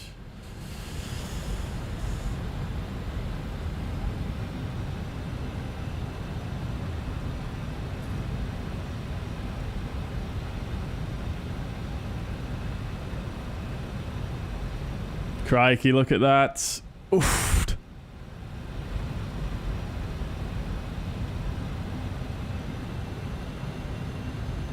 Rain. Disregard. Yeah. Possibly a little bit wide there.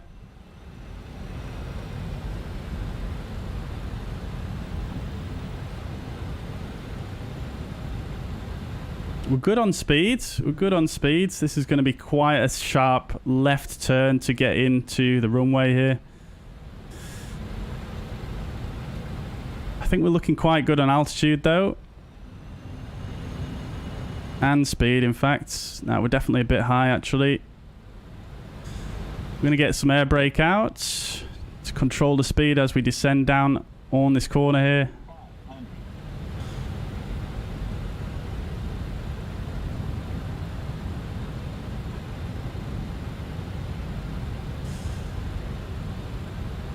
Not a bad base turn.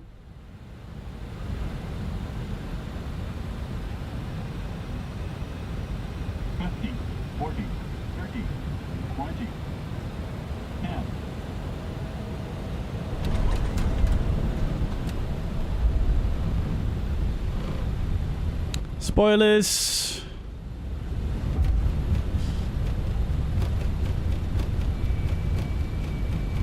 Manual brakes.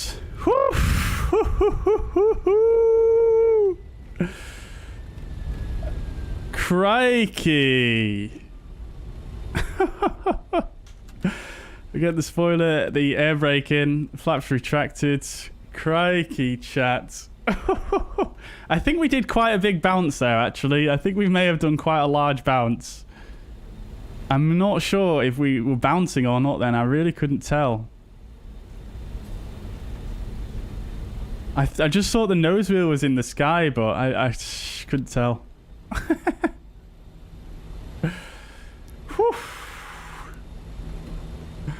That was a spicy one indeed, Darren, wasn't it? Crikey. Right, let's get some landing rate predictions on that one. Whew.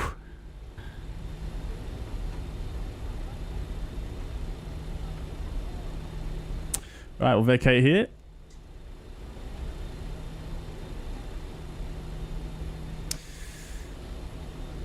Right, so let's get the strobe lights and the landing lights off. We'll get the taxi lights on. Whew.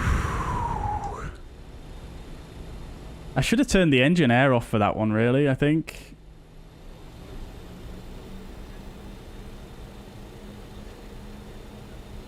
I'm not sure. Anyways, we are down. Flaps retracted. Air brake is retracted.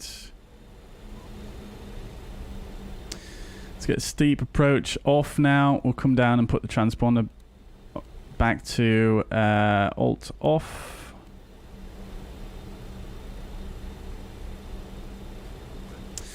APU is fired up. That's all looking good. We'll get the APU air on. Engine air might as well just turn off for the taxi and just save us one more task. APU gen is on. All the lights are set. Everything else looks good. Strobe lights are off. Right, yeah, everything looks fine. Lovely. Welcome. Excuse me. Welcome to Paro, guys. Welcome indeed. That was absolutely crazy. I was hoping to be a little bit more prepared than that and be able to give you guys a little bit of a better briefing, but because I was sort of running out of time there, it all went a bit... I got a little bit behind myself, really.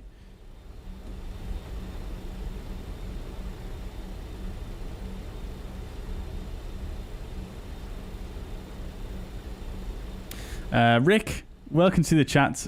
Unfortunately, I haven't updated that scenery command. The specs command is fine, but the scenery command I haven't updated, so you can actually find the scenery that we're using today in the video description. Right, we'll get the TMS off. Crikey.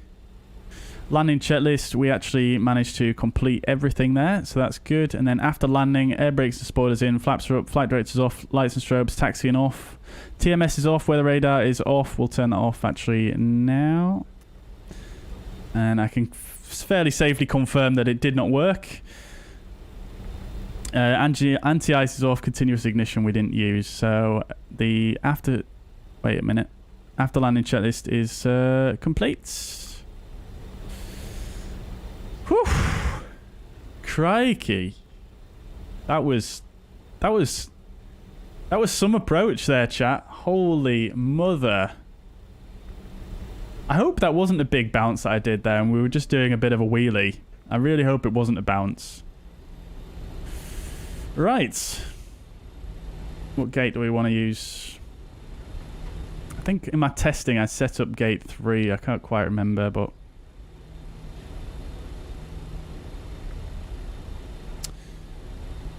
Right then, here we go. Coming into stand, we'll get the taxi lights off.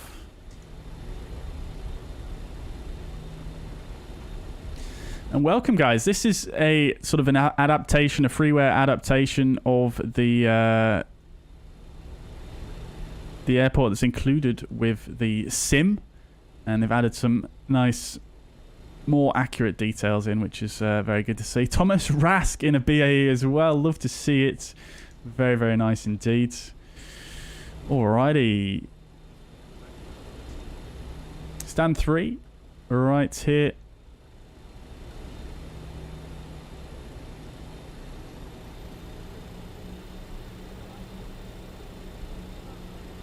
Got the Bhutan Airline stairs there. Love to see it.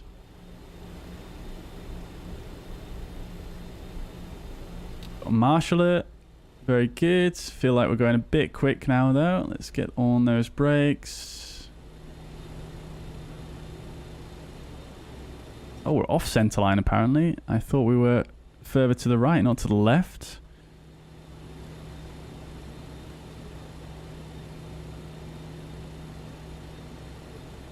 Right, there we go, chat. There we go. Hit the like button if you enjoyed that approach. That was absolutely wild. On my test sector when I did that, I felt like I could get lined up with final far easier than that, actually. Right. Okie dokie. Parking brake sets. APU is available. APU air is on. We've got the APU generator on. Right, let's go ahead and shut down these 4 engines then, shall we? Get the transponder off as well. 1, 2, 3, 4.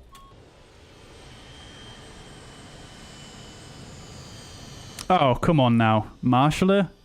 Seriously? Oh, well, never mind.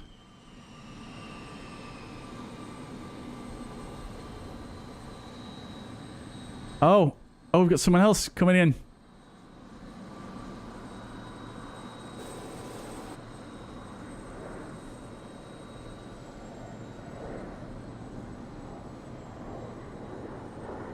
Oh, crikey, they're looking very high there.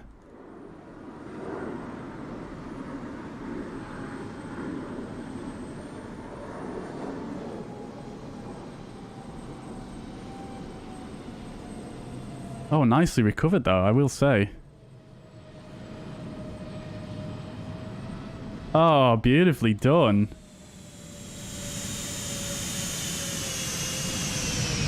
No wheels, but it looks... Oh, they're off! Oh, they're off! I guess they didn't slow down enough. Fair play. That's a visual go around at this airport from here. But yeah, look at this airport, chat, though. I think it's kychungdotcom, I think, who did this sort of adaptation. It looks so much like the real airport, chat. Like, I can't understate that. If you look at pictures of it, there's actually a viewing point somewhere on this mountain here that looks over. And yeah, it just looks absolutely dead on like the real thing. Right. Okie dokie then, chats. We didn't turn the beacon off, did we? Right, beacon light can come off now. We'll pull this to inhibit some of the warnings whilst we're on the ground here. Right, okie dokie. So, let's get the aircraft ready for disembarkation. We'll get the chocks in. We'll open the doors there. And we'll get those stairs out. Whoop. Ground power can have as well.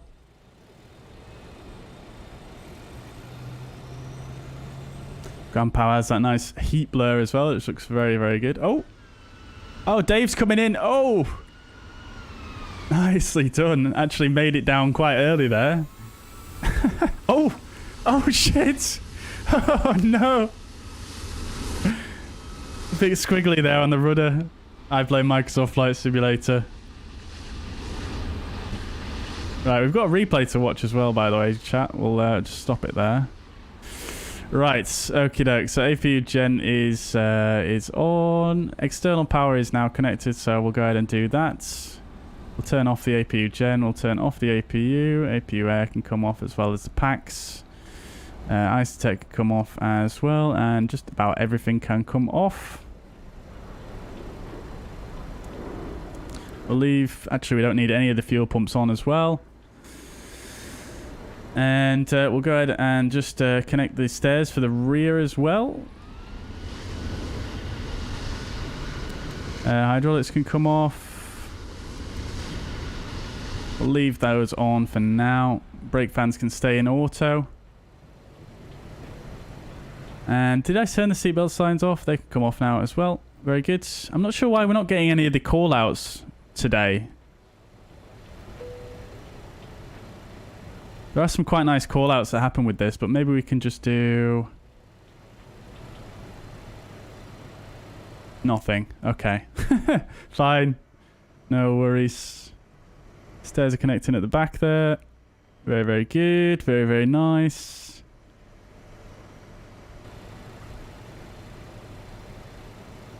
Passengers bus is coming.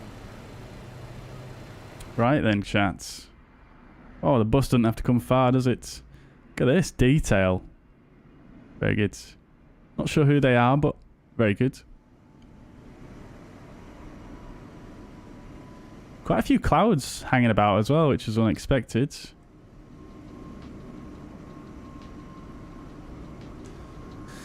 Right. Okie doke then, chat. So, last chance for your landing rate predictions.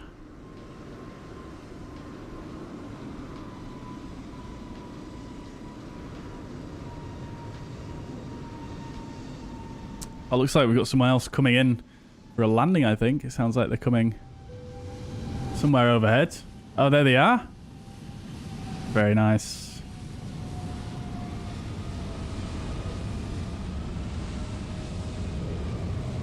Actually, let's go and watch this from down here. This is going to be epic.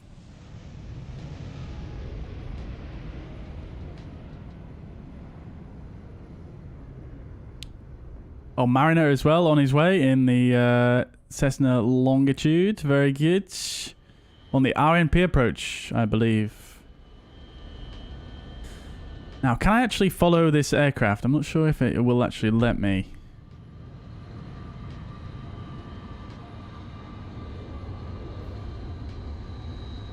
Hang on.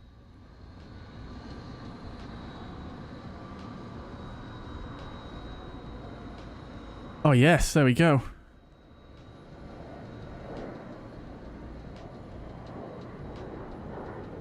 Here we go, chats.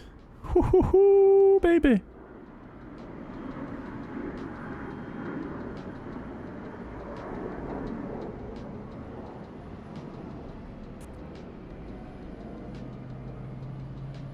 You have to ignore the livery, obviously. Microsoft Flight Simulator is not properly matching the aircraft to... Unless he is in a Gulf Air, but... You know what it's like, Microsoft Flight Sim. Looking better, looking better.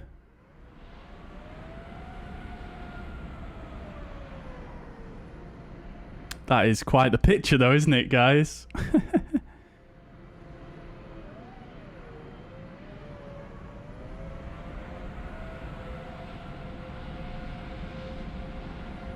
Much better. Nicely done. Right up before the aiming point there.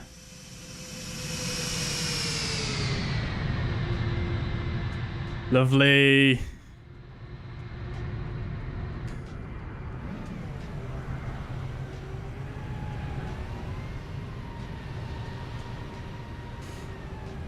Very, very nice. Right.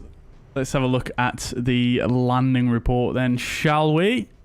Let's just jump back in the cockpit and just check what my VREF was. My VREF was 115. So, I think we did actually pretty well here, chat, to be quite honest with you. Just at least looking at the figures on the fuzz pad. So, we've got a vertical speed of -229, which I'm definitely going to take for that approach. That was pretty good, I think. 124 knots, so we were a little bit quick there, so I wouldn't be surprised if we did do a bounce. G-force was 0.95 G. And then the centerline deviation 11 feet to the right, and we were basically bang on the aiming point there. So pretty good, I think. A little bit to the right of the centerline. Quite a narrow runway. Arguably, that could be quite a few points off the good landing marks, but I think pretty good overall.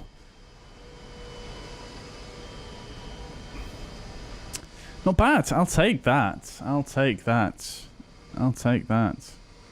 So, who won? I think Mariner got it there. 269er.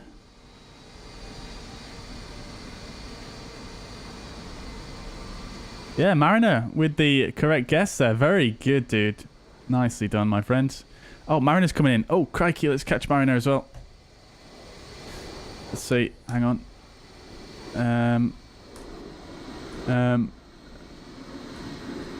There we are.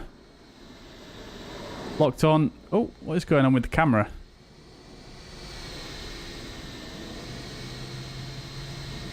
Everything seems to be... it doesn't let me... It's not letting me move left and right, but anyway, that's fine. Blue bus is coming. Beautiful. Oh, little bounce.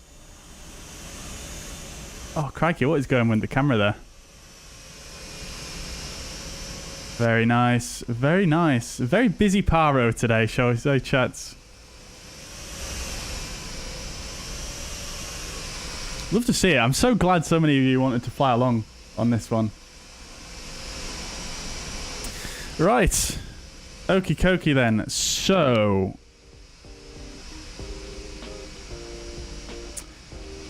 crew bus is coming. Let's just... oh, I've completely forgot to open this beautiful little door here. I love the animation on that. Right, we didn't do the checklists for the shutdown. So parking brake is on. Check 3000 PSI, which it must be because we're not moved away. It's a little bit below, but we have already set the parking brake. Taxi lights are off. Pressurization is... well, we are... we are depressurized. Cabin altitude, of course, very, very high here at the moment. Hydraulics are all off. Generators off. Off and reset. Thrust levers are fuel off. Ground up switch from the master warning system is pulled. Fasten seatbelts are off. Brake fans are auto. Fuel pumps are off. Heaters are off. Eyes detection is off. Beacon light is off. Transponder standby. Doors and equipment are open as required. Right, and we won't do the leaving the aircraft checklist because we're going to watch the replay anyway. So let's stick the brake fans off. And that is the shutdown checklist complete.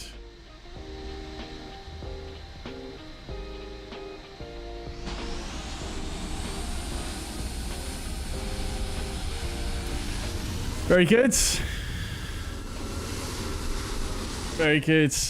I made that look easy. If you say so, Stian. If you say so. I think that was a bit touch and go there, to be honest with you. I thought I was probably going to have to do some serious... Well, I thought I was going to have to go around at one point, to be quite honest. But I think we just about managed it. Just about. Amazing approach here. It is Mariner, isn't it? It's absolutely nuts. Next, we'll have to try and do it in the A320, guys.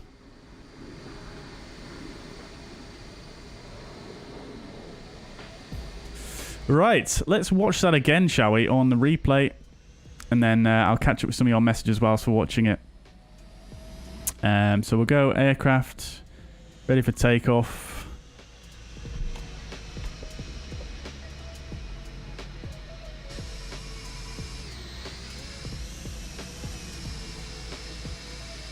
Send GSX on his way.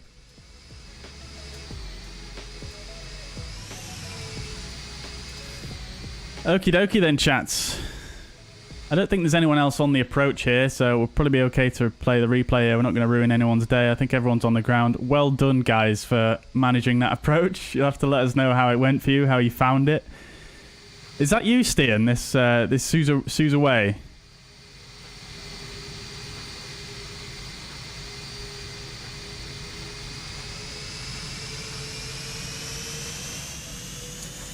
Right, let's check out the replay then, shall we?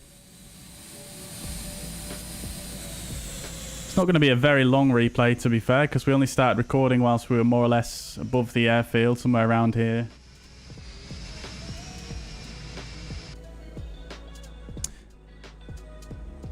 I do wonder if it's going to play back the flaps and things like that, to be honest. I'm not sure if it is going to do.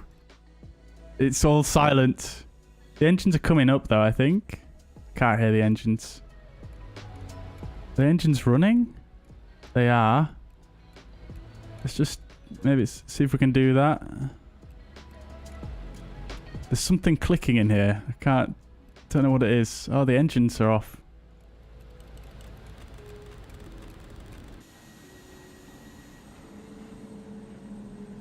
Let's just rewind this a little bit here. And try that again. Oh, I can't press that while it's paused. Oh, I can't press it while it's in the air even. The engines do seem to be on now though. They are obviously in idle. Something's clicking away. I'm not sure what it is. The hydraulics on. Something is clicking like mad in here. It's such a strange sound. Engine generators are actually off.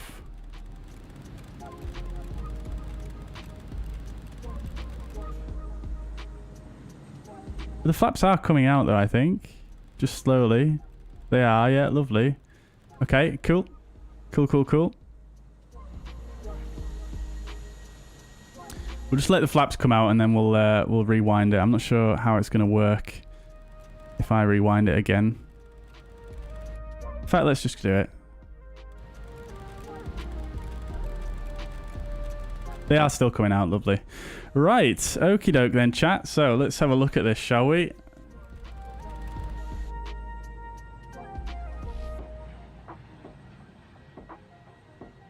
There's the airfield below us. I think I managed to keep the vertical speed relatively... in fact, if we bring up the... the bar at the top, we can see the vertical speed.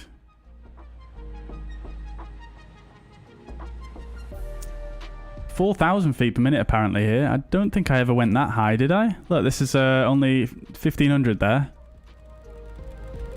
Not sure why it's reporting it so highly on SimToolkitPro. Nevertheless, here we go. Base turn. It is playing back the engine sounds.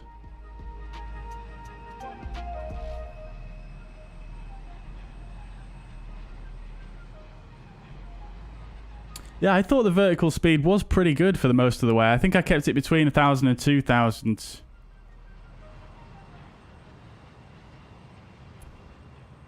This was worrying though, how wide I took this turn. I was hoping to come in quite a bit tighter than that. I think I left the turn... I think I did the turn maybe a bit too early, potentially.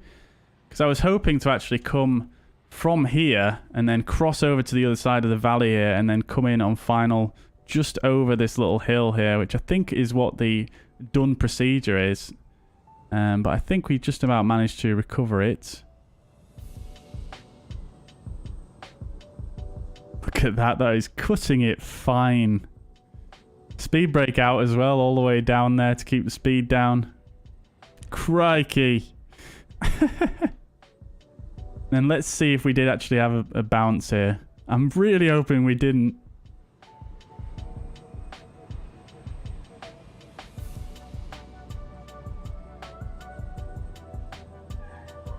Oh yeah, a little bit of a bounce, but the back wheels are still down within the touchdown zone. I'll take that.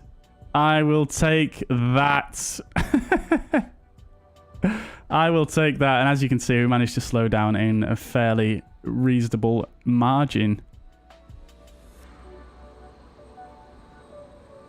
Very good. Very good. I'm happy with that. Let's just do a bit of this guy. Let's just see one more time.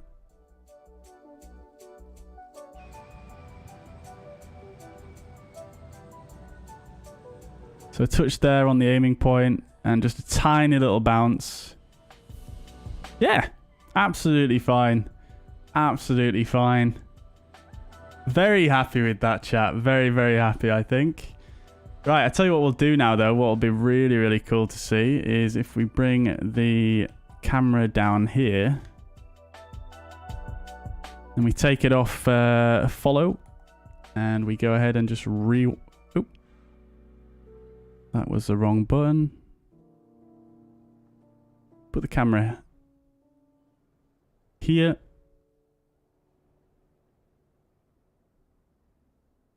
Do a bit of that. Rewind this guy all the way back around.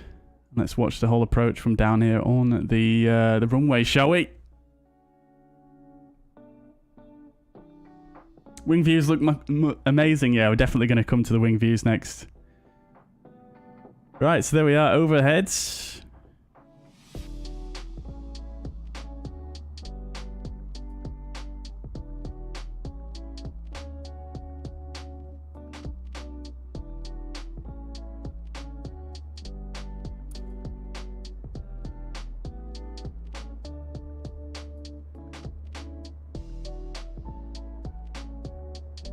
Gonna go behind these hills temporarily before we swing it back around.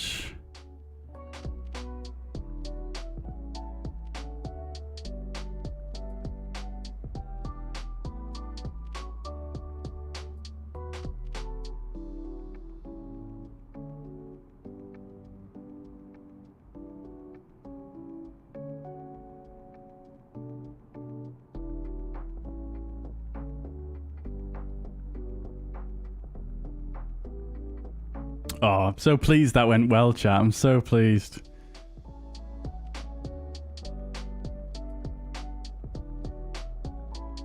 That looks so cool, doesn't it? That looks so cool.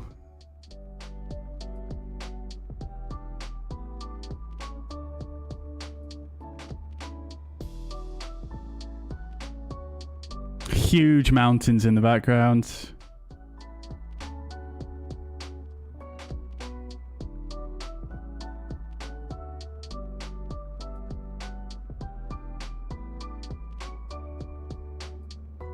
Yeah, I think I probably should have turned maybe a bit later there, I think. But I didn't want to chance missing the correct point and then hitting the mountain during the turn.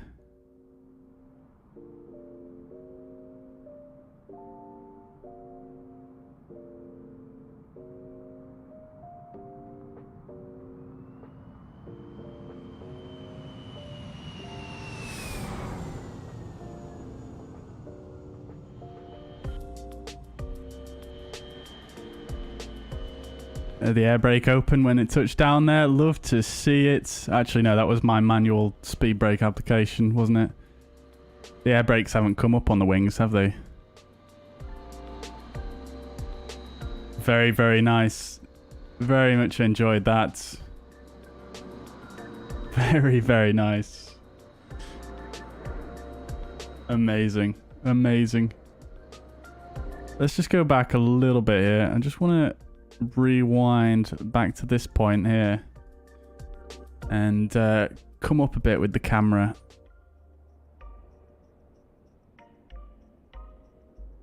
So we can sort of get a sense of this turn here in the valley.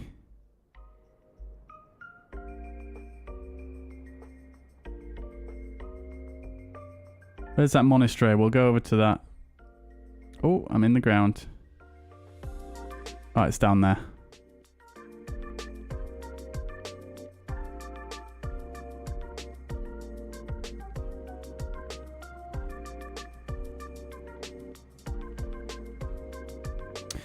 Do I think this airport will be legal to fly in Europe? I have no idea, to be quite honest.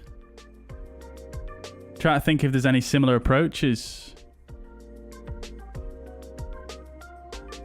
To be honest, probably I can't think of any approaches that are like this in Europe, so I would hazard a guess at a no, potentially. Potentially, but I suppose maybe it would be allowed. I think. I mean, at the end of the day, it is a visual maneuver. And as long as the aircraft can maneuver within the space it's given, then I suppose it probably wouldn't be... I don't know. I don't know enough about it, to be honest with you. That looks so cool, doesn't it?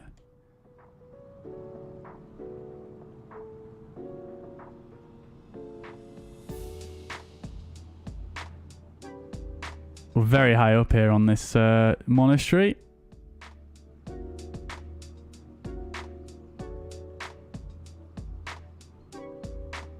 That is a cool angle, isn't it? Crikey.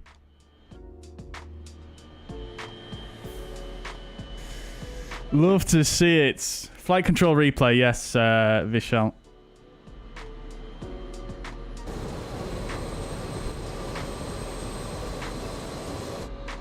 Let's do a bit of this.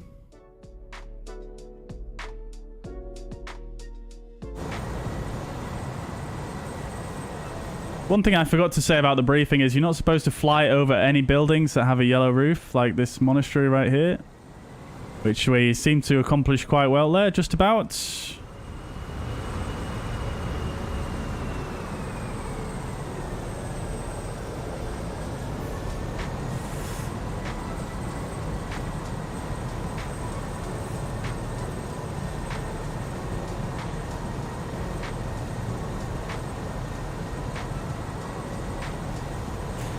That turn on to final there was quite commendable, I think. I'm fairly pleased with that. A little bit aggressive on the pitch up initially there, though. Oh, we're in the ground. To try and arrest that descent rate, but hey-ho.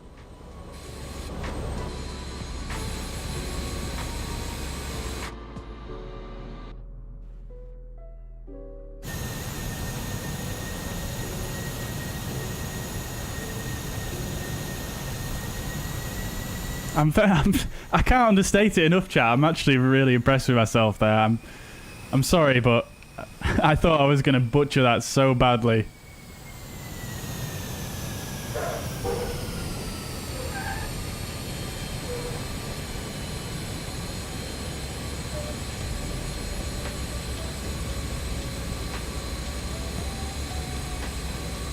Fantastic. I'll catch up with your questions in just a second, chat. Let's just rewind this and we'll go back to the we'll come to one of the passenger views here. Which one shall we go for? We'll go for one of these out the back.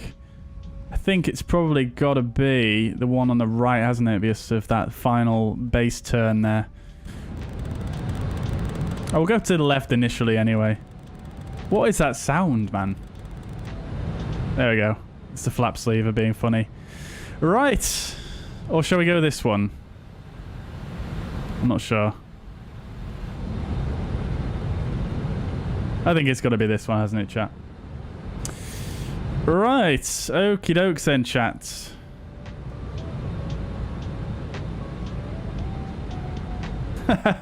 Thank you very much, Roy. Thank you. I'm glad to see that someone is. Stian says that was great fun, a proper challenge. I would never have flown that without the stream. I'm a bit behind on the stream now. Yeah, no worries at all, Stian. I'm glad I somewhat opened it up to you. I mean, yeah, approaches like this, just absolute great fun. Great fun. I'm glad you flew along. I'm glad you enjoyed it. It was, yeah, great fun.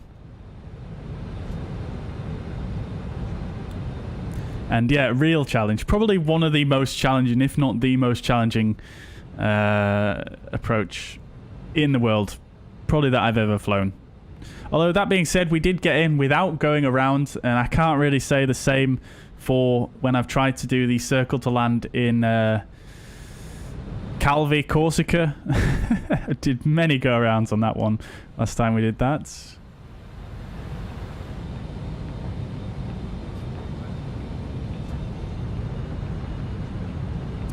Yeah, let's see how close we get to the mountains from the passenger view here as we come in for this final turn.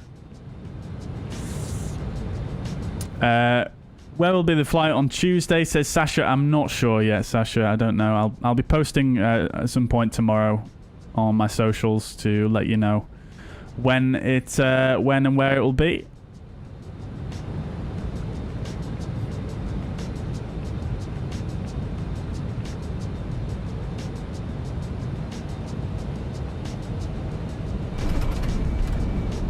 Bonk.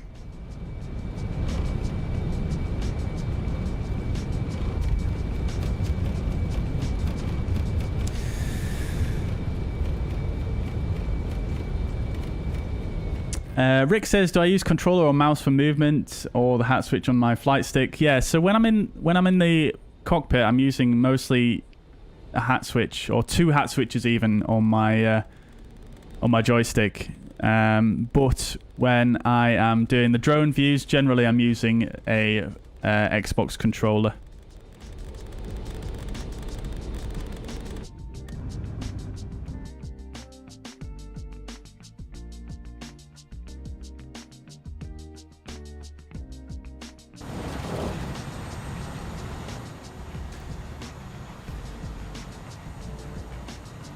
But yeah, I use a combination. Mainly when I'm using the tiller or manual flight, I'm using the hat switches because I use my right hand for the flight stick.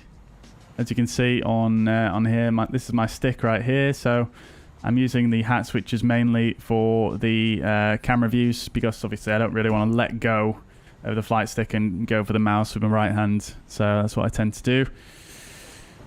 Next challenge is Scion. Yes, definitely, Dio, definitely. I've got that on the list for sure. Yeah, I'm looking for an appropriate stream to slot that in. Think it's much harder in the A320. It probably is, Dave. To be fair, much higher speeds and much more, well, much more plain to handle. Although that being said, you've got the fly-by-wire to help you out. I don't know. We're going to give it a try in the A320. I think at some point in the near future. I think we're going to have to do this approach is flown by an A319 and A320 most commonly in the real world. Although, like I said at the start of the stream, they did used to use this aircraft. Glad you enjoyed it, though. I'm assuming you enjoyed it, even though it was hard, Dave. I hope you did anyway. Am I going back? I'm not doing the return leg. No, Mariner, not today, unfortunately. Yeah, I was thinking I might do the return leg, to be honest, but I can feel a bit of a headache coming on, to be quite honest. So I'm probably just going to come off the computer for a bit now. I'm getting so many headaches at the moment.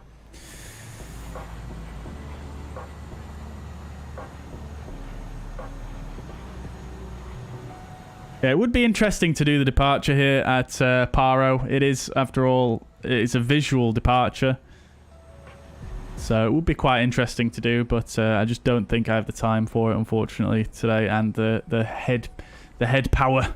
So I think what I might do is maybe we'll do the return leg on a different day.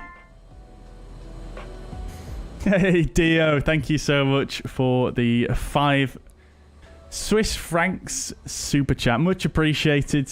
Very generous of you as always. Thank you so much, Dio. Much appreciated. The longitude is great, Mariner, isn't it? I've unfortunately not flown it yet since the update, but I would like to at some point. Maybe we do that one into Scion potentially.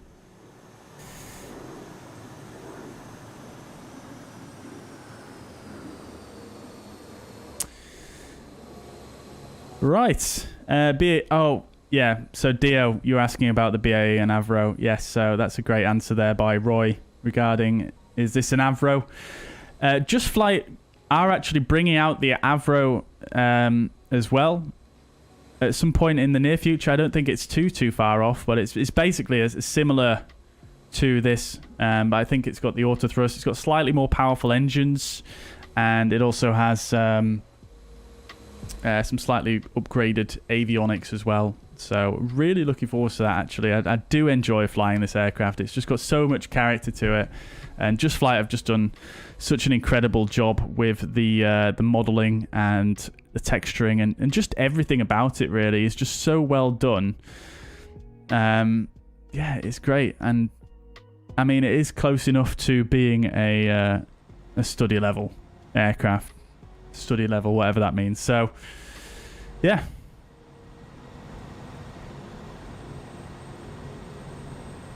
Don't fly it, mate. You won't want to fly anything else. Okay, I'll just stay away from it then. Yeah, I am a big fan of the G3000 system, though, and stuff like that. So, yeah, I probably will really enjoy it. Roy says, would you be so kind as to place a little tutorial in your Discord for these cam views and key bindings? Well, all my key bindings are already on there, Roy. I think we had a bit of a chat in the last stream about how to get between them. It might be worth just maybe if you want to send us a message at some point, maybe we can jump on a call or something like that, and I can go through it with you in a bit more detail, because it is a bit of a weird one to explain. I've never really been able to find a way to explain it in a particularly decent manner on stream, or just to someone without being there with them and trying to show them. But guys, I'm going to have to nip off now. I hope you guys have enjoyed. If you have enjoyed the approach today and the stream overall, please do consider hitting the thumbs up button. Yeah, I'm so pleased that that all went to plan. Thank you very much for tuning in. As ever, I hope you have a fantastic Sunday evening. Thank you very much for tuning in, everybody, once again, and I'll catch you in the next one. Bye-bye for now.